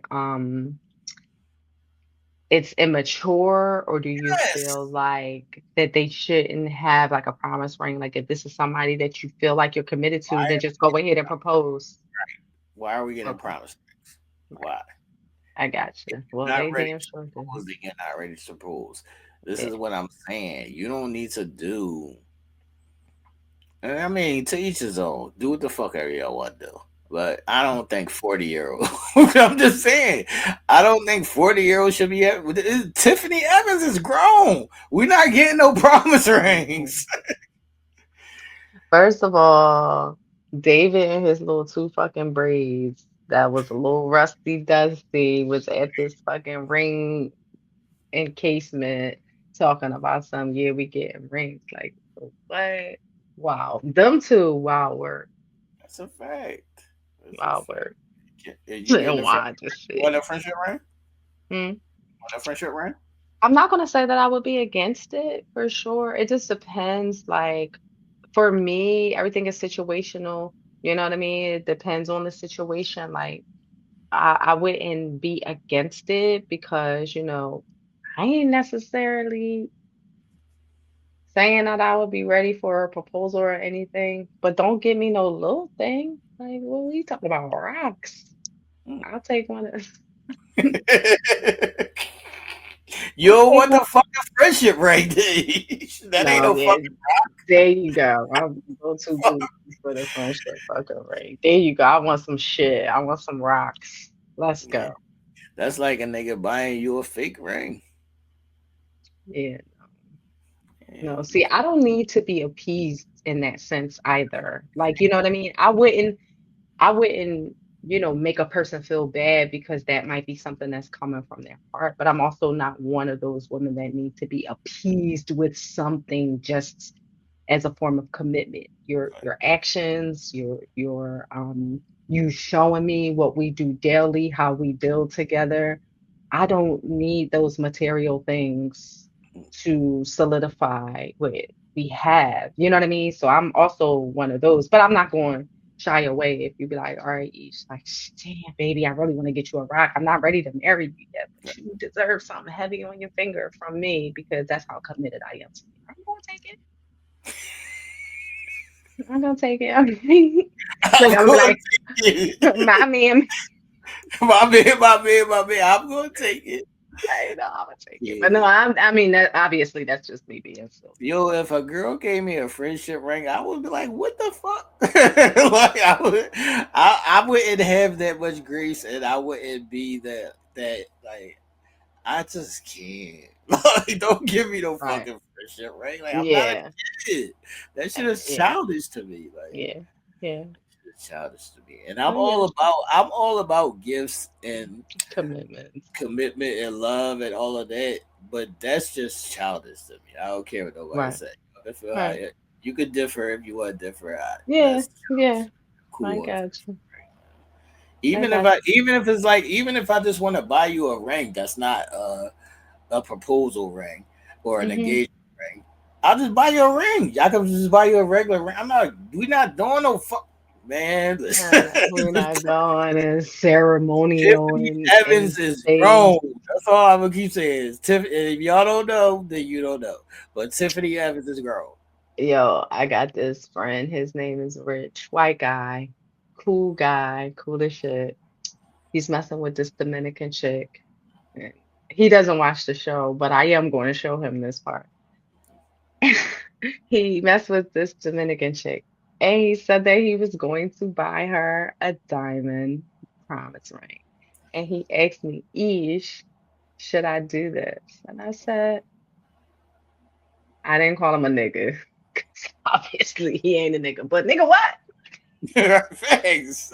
But I mean, I also didn't steer him away from that if that's what he chose to do. Like, I I didn't thought want to that this belittle was his idea. I thought that this was the time that you do something like buy you some diamond earrings, Hmm. like something like that.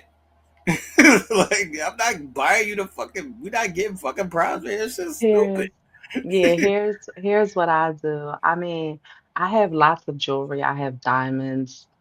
I don't wear Even them like that the key joint. What happened to the key joint? Like the right. necklace with the key Yeah, on it. So it's like necklace with a you kid. got the key to my heart. Shit. Like I'm Right. cool with that.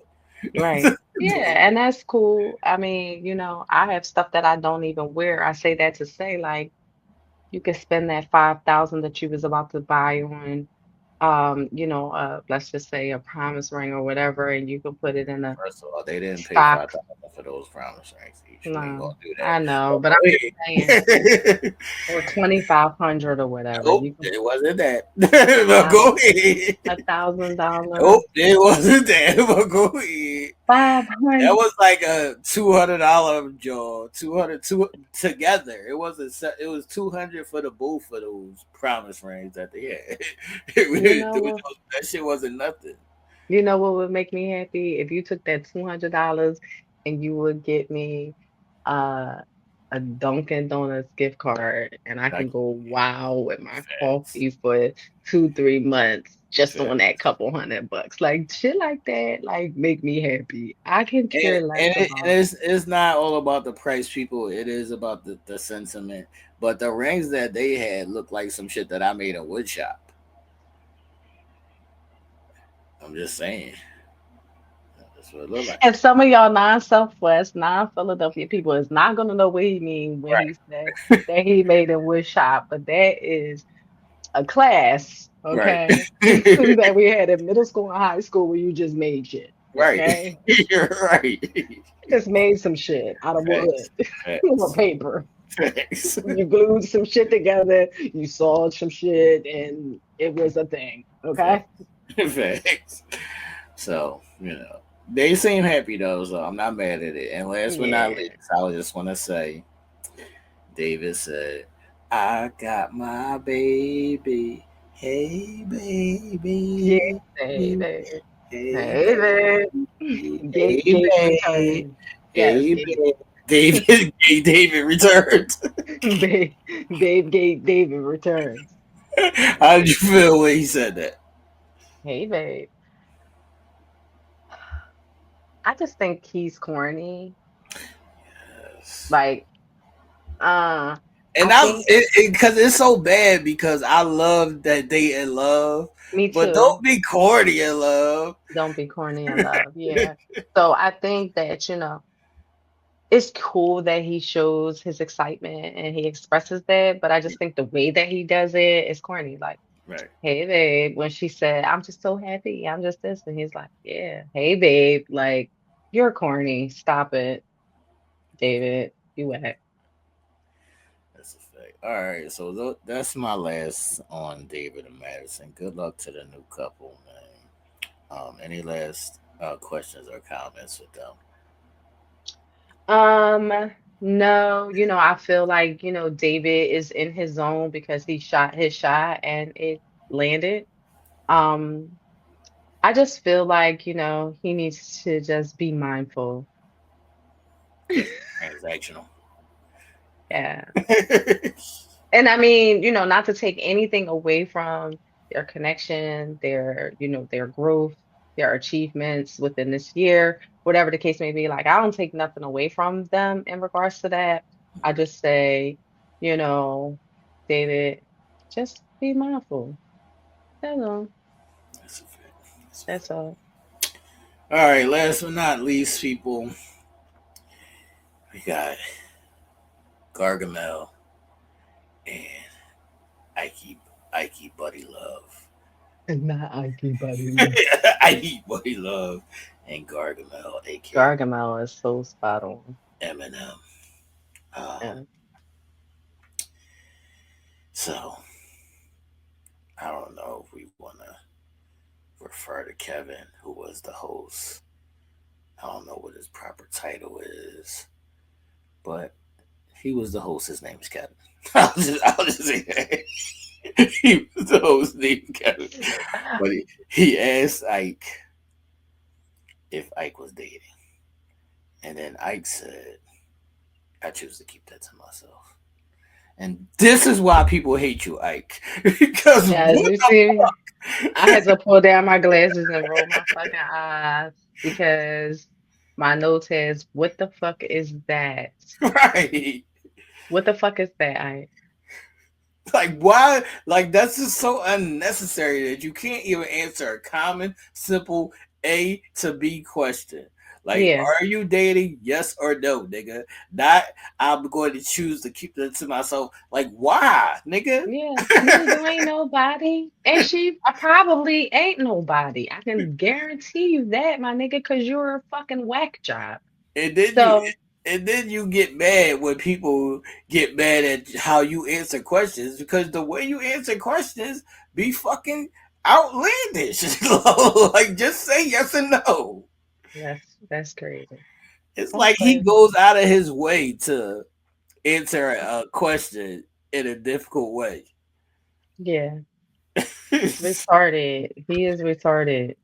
I cannot, man. All right, so we got down to the point of where is the problem? What is the problem? What really happened?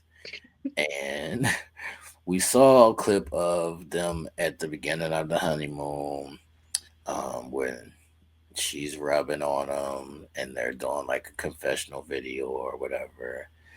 And he said at first, when they first got married, and in this video particularly, he said, I am attracted to her, but we're going to take our time. Now, we're going to get back to this because that's very important. But I just want people to know that he said in that initial video, I am attracted to her, but I want to get to know her. All right. So she said once they got back from the honeymoon, that's when she noticed things changed because there was no depth in their conversation. It was always surface level. And this is what I was trying to tell y'all when y'all was champion when they were like, my husband, my wife, and doing all of that little whatever y'all want to call it shit. I was like, don't let that shit fool y'all. That's not real life. Don't let that shit fool y'all. And yes, you can have a connection and you could be playful with your partner and do those things and all, but you have to have the underneath shit. You can't just play with that and think that that's going to sustain your relationship, is what I'm saying. So, um, that's another reason why I'm wary about traveling though, Ish. And I don't know if people understand this or not, but a part of me being wary about traveling is because you get fooled by distractions. Like it's easy to have fun, or it's easy to like fool yourself and think that y'all like each other or you like this person because you're traveling and you're on vacation and the fucking optics of shit and all of that shit. And it's easy to get caught in a whirlwind. You need to be like, no, I'm in a room, like a regular fucking room, and it's just me and you, and it's just us, and do we fucking like each other? Facts. I get you there. I get you there because definitely the elevated essence of travel, just being in a different state, whether weather change, beach, water, whatever the case may be, gives you some endorphins that just lightens the mood and removes everything. And yeah, I might like you a little bit more than I like you, you know, if we in Southwest or some shit. Like, you know what I mean? Um, but I feel like for Ike, I feel like he was lying to himself. I don't think that their honeymoon did that. Like, I think he was trying to make himself like her. Yeah. And yeah, and when they started coming back or whatever might have happened by way of the sexual thing, just like I think he started seeing things that he did not like. And then it just started snowballing. Like, you know what? I really don't like her. Like, I don't like some of the things she Right, but does. that's why I like to eliminate those things because then you can see this shit quicker. Like, Right, right. Yeah, I get you. And it might have been things that he did see quicker that he chose not to see. So I see where you're coming from just in regards to the aesthetics of things and how things are just, you're placed in these beautiful spaces and these beautiful places, and they can just kind of mask exactly what's happening. And then you leave that and then you get to the reality of shit and you're like, oh, here I am with this motherfucker that I just don't like, that I'm just not attracted to for real, or whatever the case may be. I think the way I did shit wrong, but I think he did it. He let it be. Like he cut that shit off. Like he did not do the pomp and circumstance like everybody else did, which I do have to give it to him for that. that's a fact. That's a fact. All right, so um, he was just saying, it was just too many questions. It's too many questions. It's just too many questions. Every time I turn around, she's fucking asking me questions. It's just too many fucking questions. I know that she's trying to get to know me, whatever it may be, but it's too many questions. I don't want to answer questions. So if they've been ever forever going on this, she's science and I'm art kid, and that they both learn different. And like I've been saying all the time, that's going to happen. Majority of people in the world, you are going to be different then. It's very rare where you're going to find somebody that you are aligned with or that you are alike with or that you think the same. These are rarities. Mhm. So you have to either adjust or recognize where you're different at. And then that's how you find compromise, or that's the point where you get to choose to compromise. Mhm. If you don't understand that, then it's always going to be a thing. Right. So just be mindful of who you are and who they are. Mhm. Um, then we got to the aggressive thing. And I saw somebody post this on Facebook the other day, and they was just asking, like, is aggressive bad or wrong now? Mhm. I don't know. It depends on what and which way you look at it. If you are a If a nigga say, guy, Esh, you're fucking aggressive, do you Mhm. feel offended? No, I don't. I just feel like, okay, maybe my delivery, maybe my tone, maybe my way with words is not for you. Um, I get the context of it. I get the context of hearing someone say, male or female, that you're aggressive. I've been in those positions. I've been, faced with that before. Cool. It didn't feel good. I'm not offended. It didn't feel nice. Maybe I was aggressive, maybe the way my tone and my delivery sometimes can be a tad bit aggressive. Okay. Am I crying over it? No. Um I don't know, but I'm with the shit, so you could talk to me a little rough and I'm okay. Like you could say some shit to me. My feelings might be a little hurt, but I'm just gonna brush that shit off and keep moving. But for other people and other individuals, that might not be the case. So calling them aggressive is going to get the reaction that they got. Like, no, what you mean? I'm offended, Right. and it's a problem. Okay. You know. All right. I just want people to not lose themselves over words, and what I mean by that is depending on the specific word, like if it's bitch or something that crosses the line of that nature, yeah. But if it's aggressive, I don't think you need to lose yourself over a word. And most of the time people are using words in the wrong capacity. So if somebody says, "See, you're a narcissist," I don't like, you're not gonna like hurt my feelings. I'm not gonna be like, "Oh my God, I can't believe she called me a narcissist." It's like my first initial thoughts were like, I don't even think that she knows what a narcissist What the means. fuck a narcissist is. It's just Mhm. something that she heard and she's just following the wave. So I'm just saying, don't lose yourself over words, people. Mhm. Um, get to the what you mean by that. That's what I would go, or that's what I would say. Like, Right. But I'm not. that's the intelligent part of it, see, because 99.999% of people is not going to ask somebody what you mean by that, because that's going to just be taking a peek into possibly what could be broken down and wrong with you, right? So people ain't going to do that. People just going to continue to blow up I can't. and cause a scene and cause friction. You know what I mean? Instead of, like you said, breaking down, hey, what did you mean by that? Or how did you really mean that? You know what I mean? Nobody's going to do that. I can't. All right.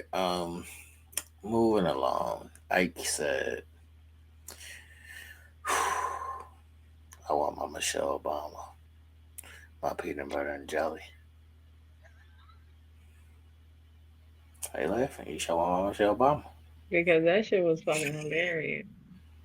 I want my Michelle Obama. I want my peanut butter and jelly. What the fuck is that?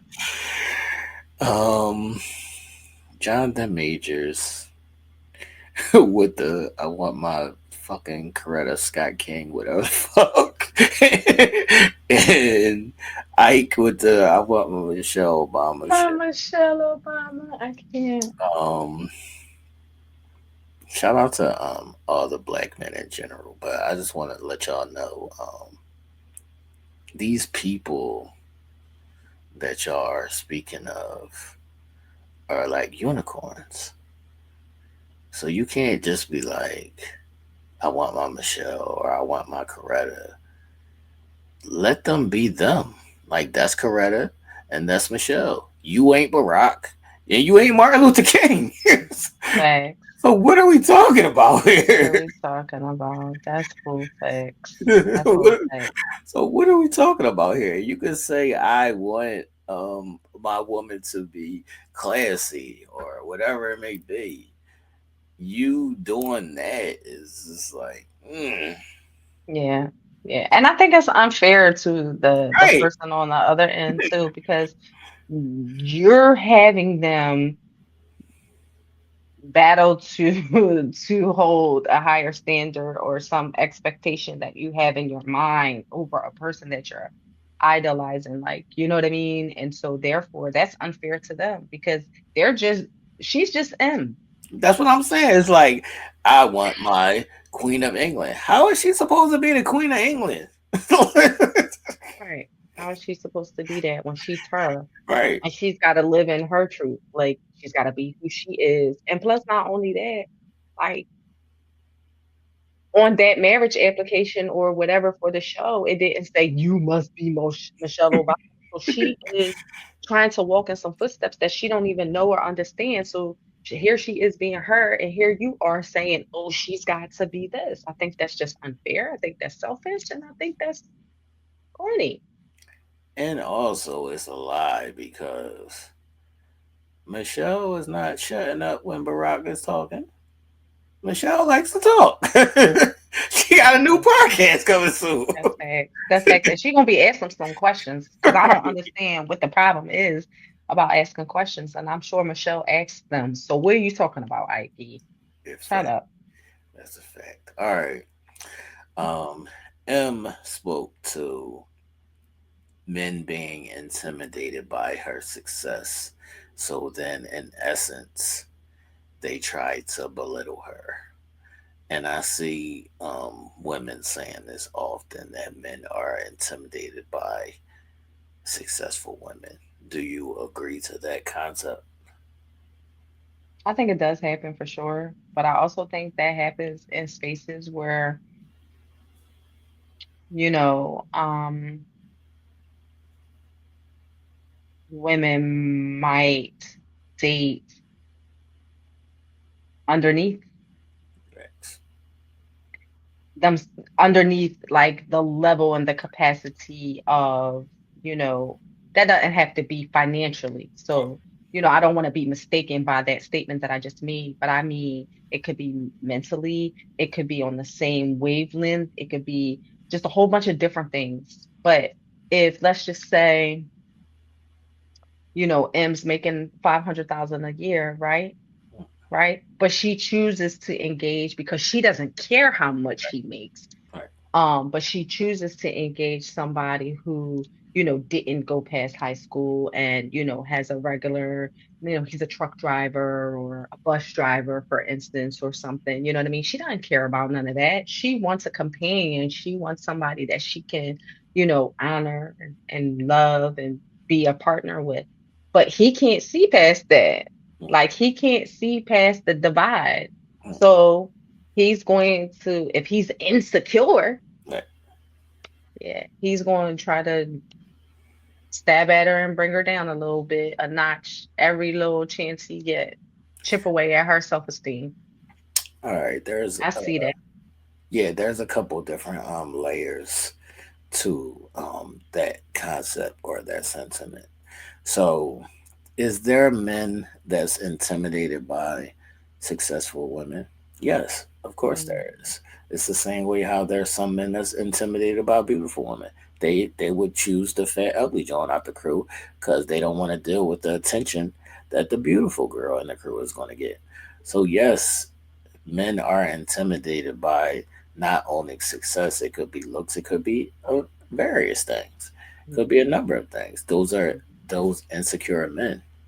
I think that the problem is you, as a successful woman, shouldn't choose an insecure man. The man that you need needs to be secure all the way around the board so that that doesn't affect him. That's not even a thought in his brain. He's still going to feel like he's the head of household. He's still going to feel like a man, no matter if he was a trash truck man. That shit's not going to matter to him because he's secure within himself. So it's all in the person that you're choosing to entertain when you say men are intimidated. No, it's certain niggas that are intimidated, but it's also men that don't give a fuck about what the about none fuck. of it. Yeah, they don't give a fuck about none of that. So these are things that you have to be mindful of, and it's also like um, and this it could be men or women. Certain people that are successful, and the reason why those people are insecure about it is because they put that on you. Like they Mhm. it's always like a bragging or a belittling to you because they are more successful to you. And they don't, a lot of times people who are successful don't realize that they are belittling people because they are smaller than them or They because are they make small. less than them, whatever it may Yeah. be. Yeah. So you have to take accountability in how you're treating people for one, and then you have to seek a space where you're not entertaining somebody who's insecure because that's always going to be an issue. Hmm. That's Yeah. always going to be an issue. So is that possible? Yes, that's possible. But you have to navigate through that. That's facts. You have to navigate through that. But Ike um was being he's still an asshole. But he was being a little warmer today, I would say. He was being a little warmer today, and I would say he halfway apologized and said, I hope that I never made you feel that way. I would never want you to feel like I'm trying to belittle you.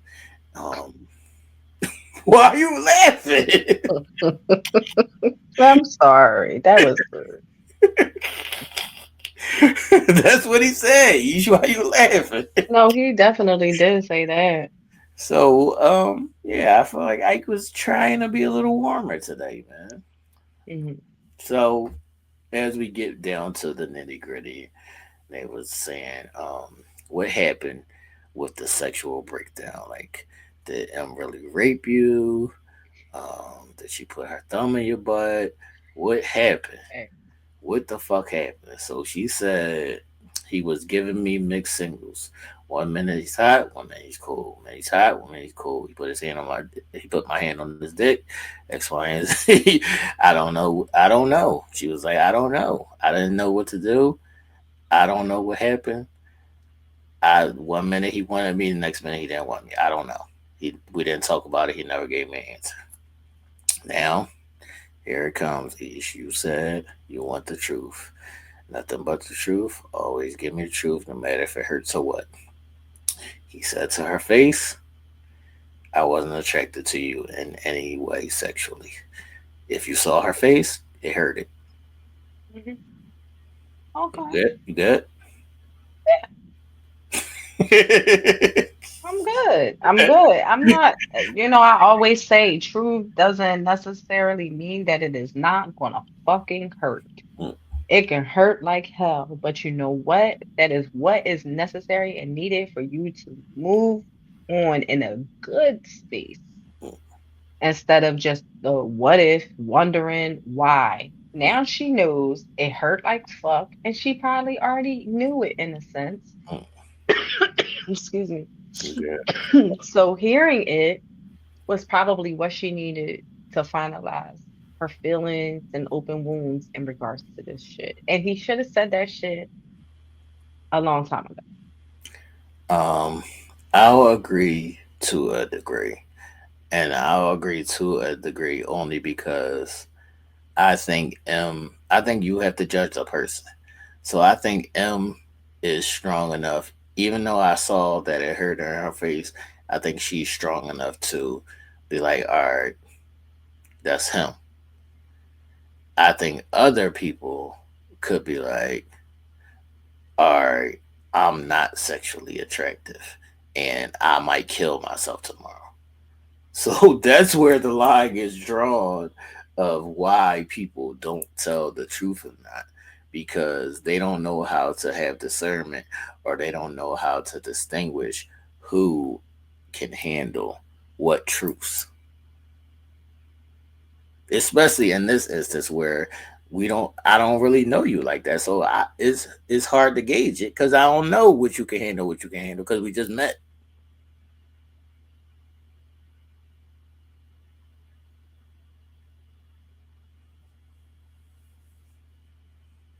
What? I can't hear you. Each your mute is on. Oh, that's because I was choking, y'all. My fault. I was choking and I muted myself so I wouldn't be disruptive. But I just bust out laughing. Like, I don't know. Like, I guess I'm just a different creature. Like for me, like pacifying me, um, not understanding that you could be in a space where you don't know how I'm going to receive things or how I'm going to be receptive to things or whatever the case may be. cool, I can understand that. But do you feel like pacifying me and then just treating me like shit can make up for you just saying, hey, you know what? You're a great person. We may not see eye to eye. You ask a lot of questions. You might do this. And guess what? I'm just not physically attracted to you. Do you think, in my opinion, and again, I'm a different type of creature. I would rather you say that, like, you ask too many fucking questions, you talk too much, you too giddy, you too silly. Oh, and by the way, I don't really think you all that cute, I think you got a double chin or some shit. Like, I don't fucking know, right? I would be okay with that than you being a fucking asshole to me. But that's what I'm saying. Um, and I was going back and forth with a girl about this earlier on Facebook. What Mhm. if we take out the asshole part? Okay. Yeah, if we take out the asshole part, then okay, I can see it. In Ike, in this situation here, he was a fucking asshole. He was That's a a fact. jerk. He was an asshole. He was deflecting. He was placing blame. He was spewing words and shit just because he didn't want to say, I'm not attracted to you. He found every other reason. Ain't no peace in my house. Nigga, fuck you. You are a pussy. Like, let's keep it 100. Let's keep it funky. You're a fucking pussy. Sorry, Ike. Don't no sorries, no sorries, Yeah, no like you sorries are. necessary. So it doesn't correlate for me. You know what I mean? I think that there should be some gray area. I think that there should be some gray area because yes, I feel like you should be able to, or you should give that certain truth when necessary. But I also see the other side of I don't want to hurt your feelings, or can I just say it a little bit softer? Like, do I gotta be like, I ain't gotta be like, no, you ugly. I could just be like, yo, you're not my type. Right. Like, I know we're through in this process, but I'm finding a hard time, finding any physical connection to you whatsoever. There's ways to say it Right. for you to put on a charade Mm, for at least what 2, 3 episodes, mm, right? Where he tries to meet the family, he right. tried to do X, Y, and Z, but he really wasn't feeling it because he just didn't have some sort of physical connection and didn't and had a little disdain for her or dislike or whatever it was that caused it. He went on this and then he started to just point the finger instead of just saying, I ain't even had to go through all of that. So what's the difference? Like, what's the difference between Ike not saying I'm not attracted to you and Madison not saying I'm not attracted to you? What's the difference? I think the difference in these two, we sat and we tried to figure the fuck out pretty much all season what the turnaround was for Ike, right? And M, right? Because we did not know Mm, that he wasn't physically attracted to right. her. That's a fact. Madison and Alan, we fucking knew. Oh, that's a fact. We knew. We knew. That's a fact. Madison might not have come out and said, you Oh, know they did what? say it. Remember, they were saying it the whole time. Correct. Correct. She might not have said, The hey, whole Alan, no, the whole family said no. She would never talk to you. She like pretty boys. for It was facts. always said. It was always present, let's just say, whether it be by family, whether Madison told him, whether she gave him the vibe, whether he knew and he picked up on it and or whatever the case may be, we knew that underlying. Ike didn't say anything pertaining to that whatsoever throughout the whole season. So I think that's the difference. Okay, I'll agree. I'll agree to that. I'll just say that in those instances, it's viewed differently. So for a woman to say, "I'm not attracted to you," it ain't really no. Like some niggas might be hurt by it, whatever, but it's not like a dig.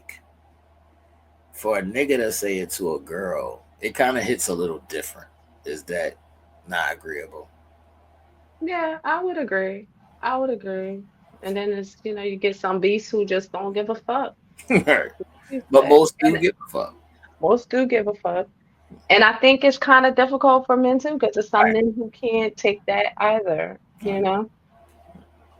So I'm just saying, I think that that initial statement of "I'm not attracted to you" can be viewed, or it could be overthought of, how do I say this without hurting your feelings? So just like M said, you were saying it, or you was thinking it in a way of not embarrassing me, but you still embarrassed me because you was being an asshole. That's why I said, if we take the asshole part out of it, is it still a must? Like, do I still have to say the truth? No, I mean, listen, and for me, I would say absolutely not.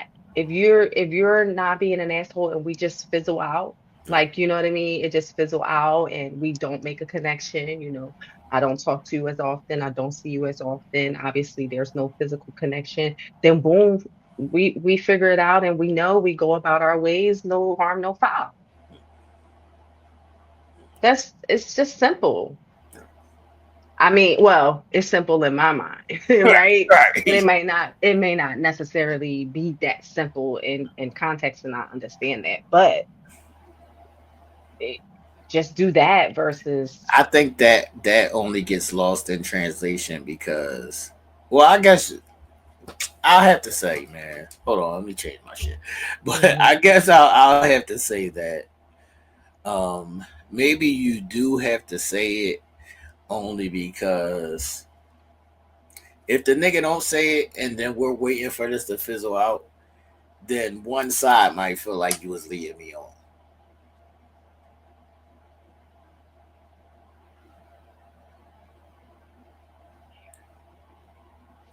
What? Who cares? You know, the leading on conversation is a whole different conversation I itself. know. So I guess it's a no win situation. I guess you just gotta fucking say the truth. People, sorry. Well, I mean, I get it. I mean, I know I get it. That's not always realistic because Is Susie may ghosting in better? fact, huh? Is ghosting better? Do you get the hint from ghosting?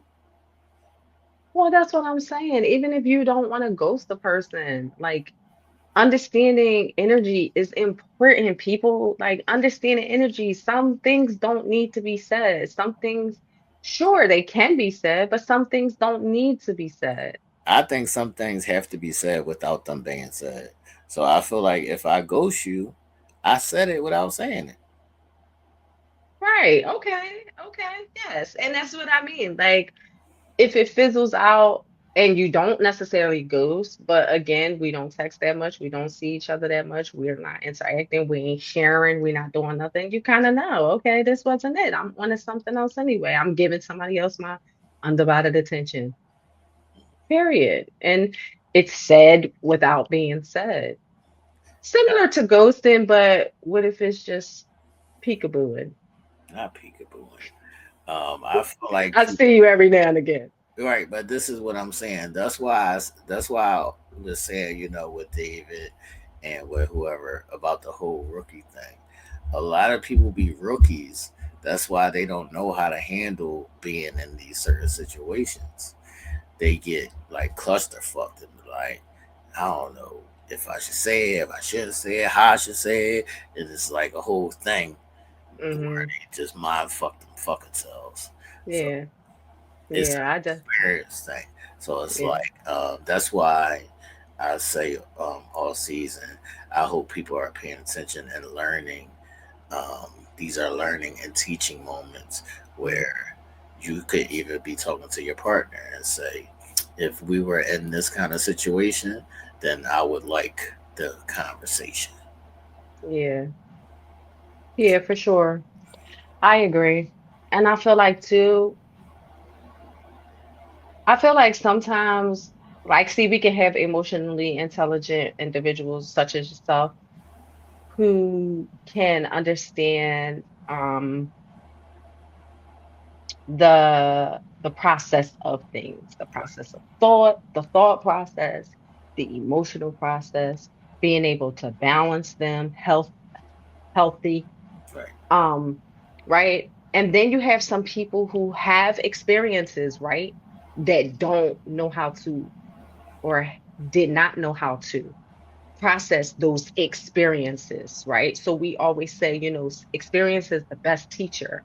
But Right. what happens when you have a motherfucker who has experienced a lot, but they ain't learned shit because they didn't listen, or they stand in their own way, right? Or they stand like strong in these ways of thinkings and these thoughts and saying X, Y, and Z, X, Y, and Z. Like they have no humbling process to them after all of the things that they have experienced. For me, like, you know, we have a lot of people that speak on their experiences, right? But they don't know how to balance what they have brought out of those experiences. And I think that kind of spills over to these communications that we see, these breakdown in communications that we see, right? We can say that, Alan hasn't been super experienced. That's why he was so giddy with Madison. But in all actuality, he could have experienced a whole bunch of shit, but he just didn't take nothing away from none of those experiences, right? And then he's in his mind about I am Alan, I am going to be who I'm going to be. I'm going to wear my broccoli undies and somebody is going to like it. But that's not taken away from your experiences and taking them into new situations. You know what I mean? I don't know if I'm making any sense when I say No, that. you're definitely making sense, and those are the people that you just have to let be.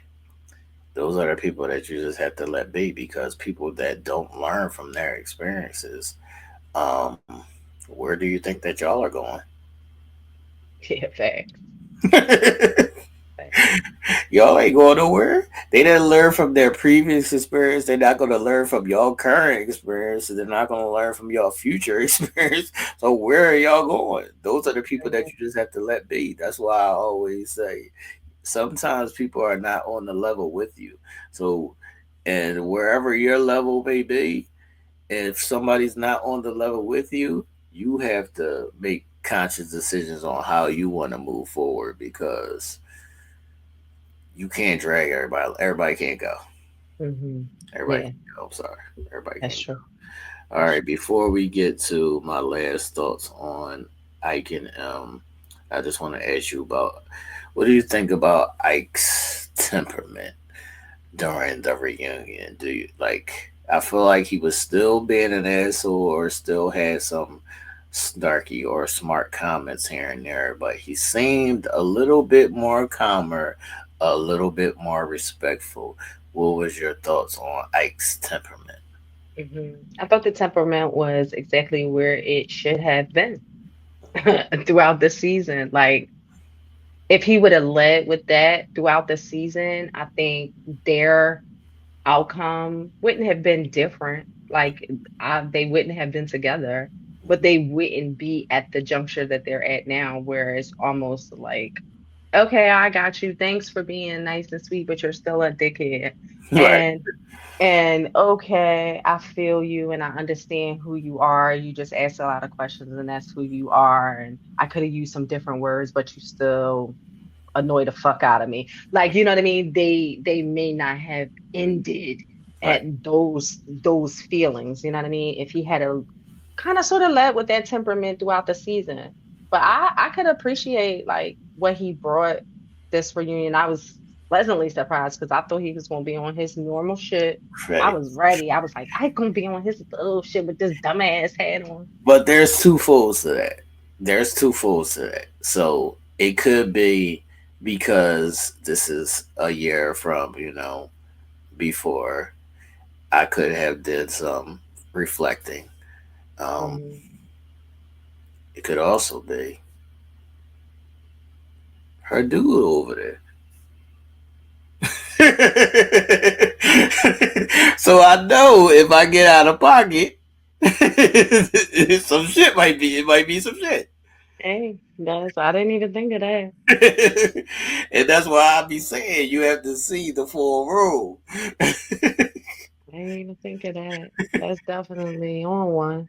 So I'm kind of on a little bit better behavior, because if I do my normal shit, it's gonna be a fight. That's what I was gonna say. This might turn into a love and hip hop reunion. Right.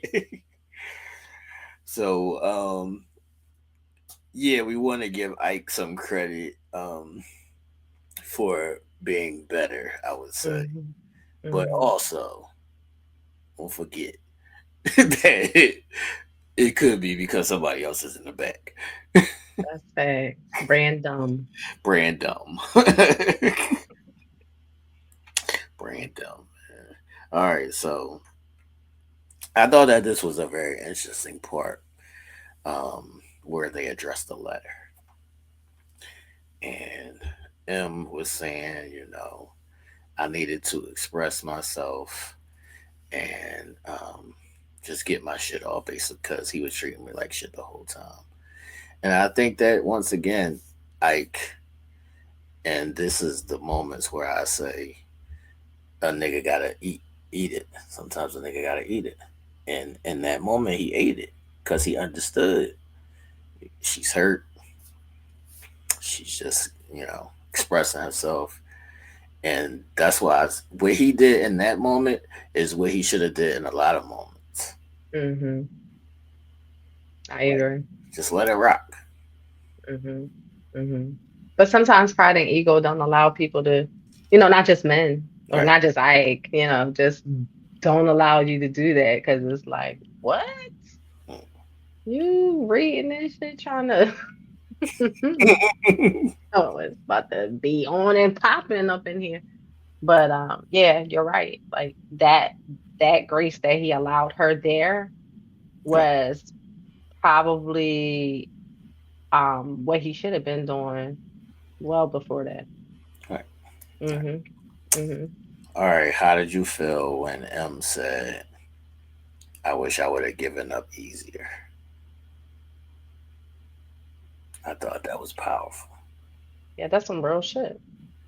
What was I saying throughout the whole thing? Like, man, my mama always never let them see you sweat. You gotta lead by that shit. Give it to them. Don't try so hard. Like, give it to them. You see it happening. You see it unfolding. You spiraling. You writing letters. You being mean. You meeting them. I am with all the smoke, but I'm with all the smoke to a certain degree. Because after a certain point, I'm seeing shit and I'm just going to gracefully bow out. And I think that's exactly what she was meaning. Like, I should have just gracefully bowed Right. out. Facts. That's what she meant. I should have gracefully bowed out. We went down a fucking rabbit hole for nothing. Right. Because look where I'm at a year later. Me and Brandon about to have babies. We mixing and matching families. I'm engaged. I'm happy. My man. Look at where we are now. That's all I be trying to say. People don't be listening. People don't be listening. All right, my last thing with Ike and M was he said he wouldn't do it again. Just the process. Because he basically said I wasn't ready. And sometimes, as we just talked about on the prophecies, the whole marriage thing and all of that, and people be saying that they want something that they're not really ready for. So would you agree with him in his sentiments of I wouldn't do it again because I wasn't ready?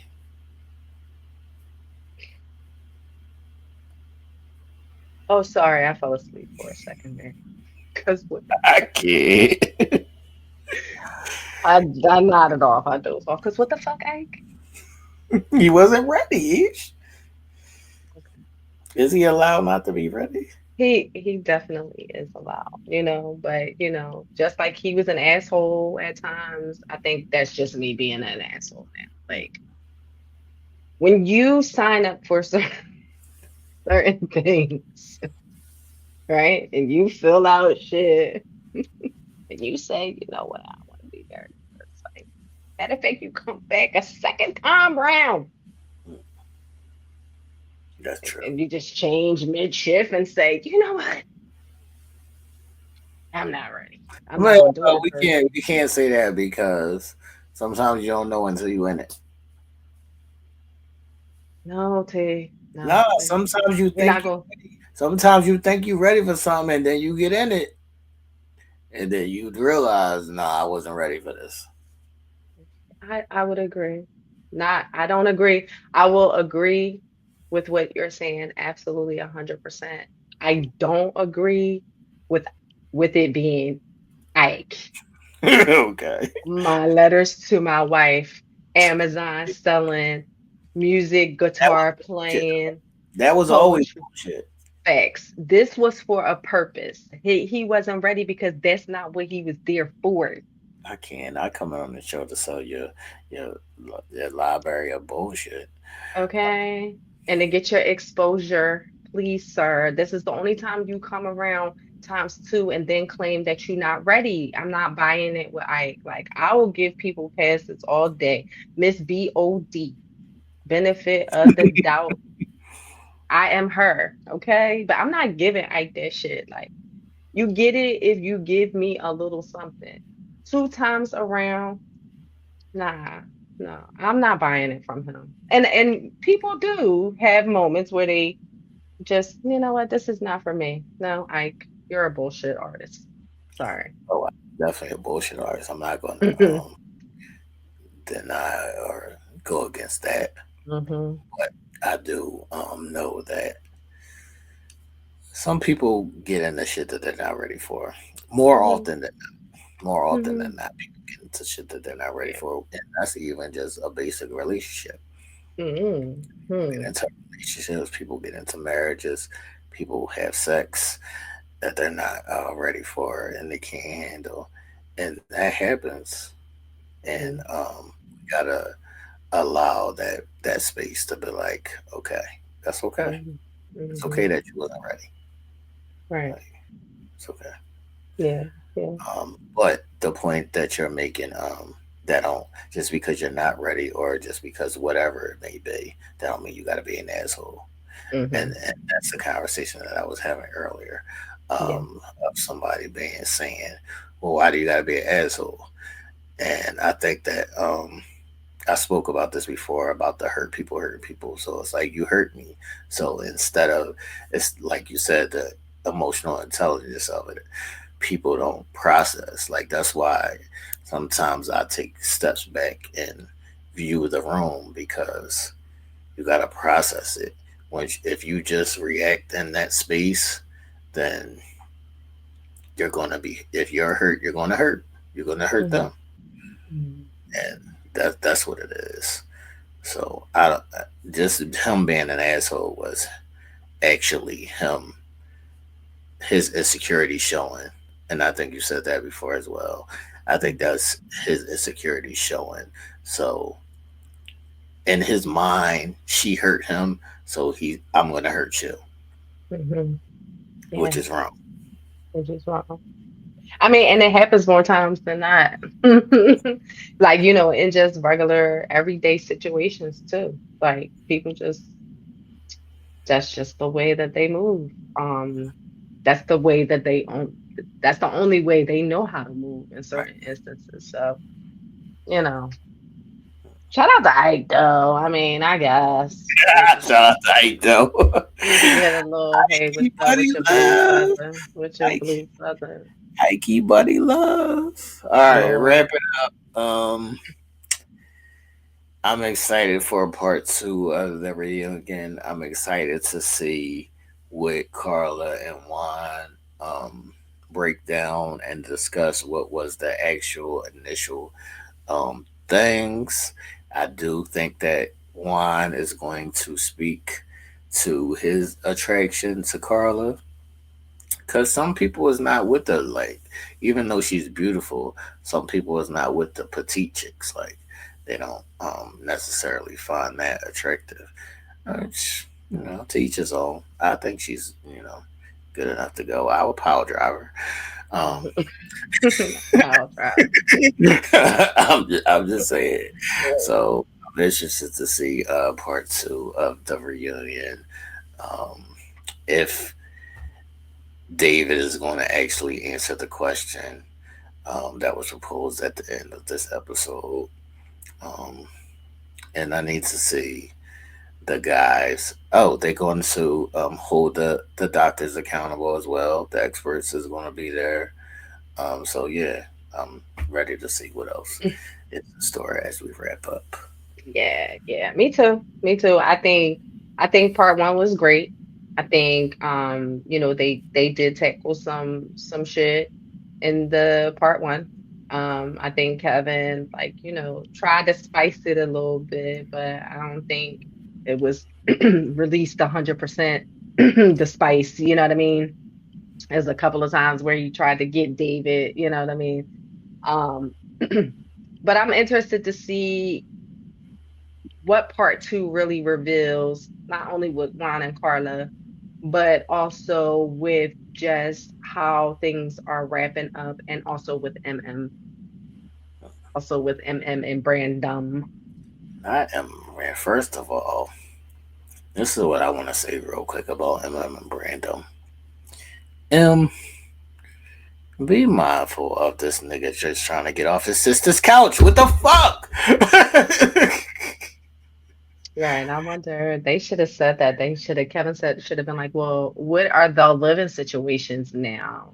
We Is he know the still, living he's situations. still on the couch? No, he not on his sister couch. He moved into her crib. Right. Oh yeah, you already know that. You can come stay with me, baby. Right. So be careful, Eminem, because this is what it is, Ish. Ike heard her. She still wants a man. Her goal is to be married.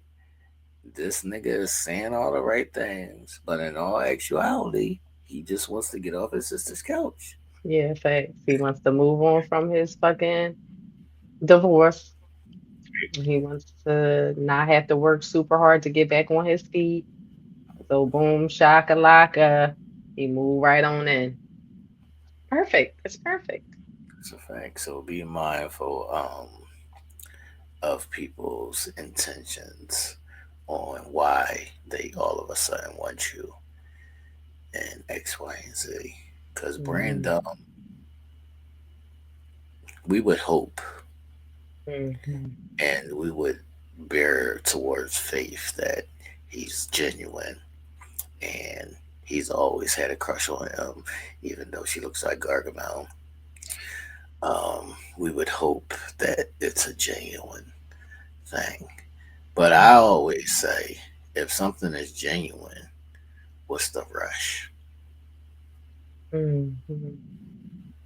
Why I gotta Yep. marry you tomorrow, right here? Why do I need Pastor Kyle to marry us right here, right now? Why am I putting on this show, this parade, this performance? Why? Mm-hmm.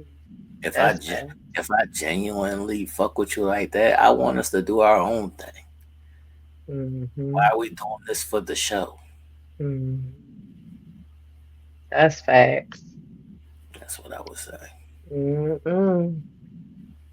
So, married at first sight, people. This is season 18, reunion part one recap. We will see y'all next Tuesday after the finale. I'm gonna miss this show. I Yeah. hope they do some alterations.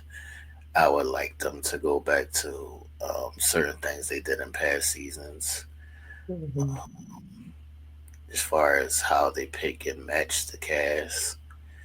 I would like them to ask for more specifics, and the people also need to be more specific when they requesting what they want.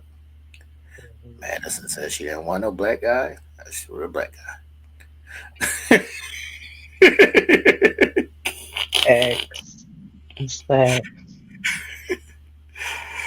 So know what you want. It's just kind of like prayer.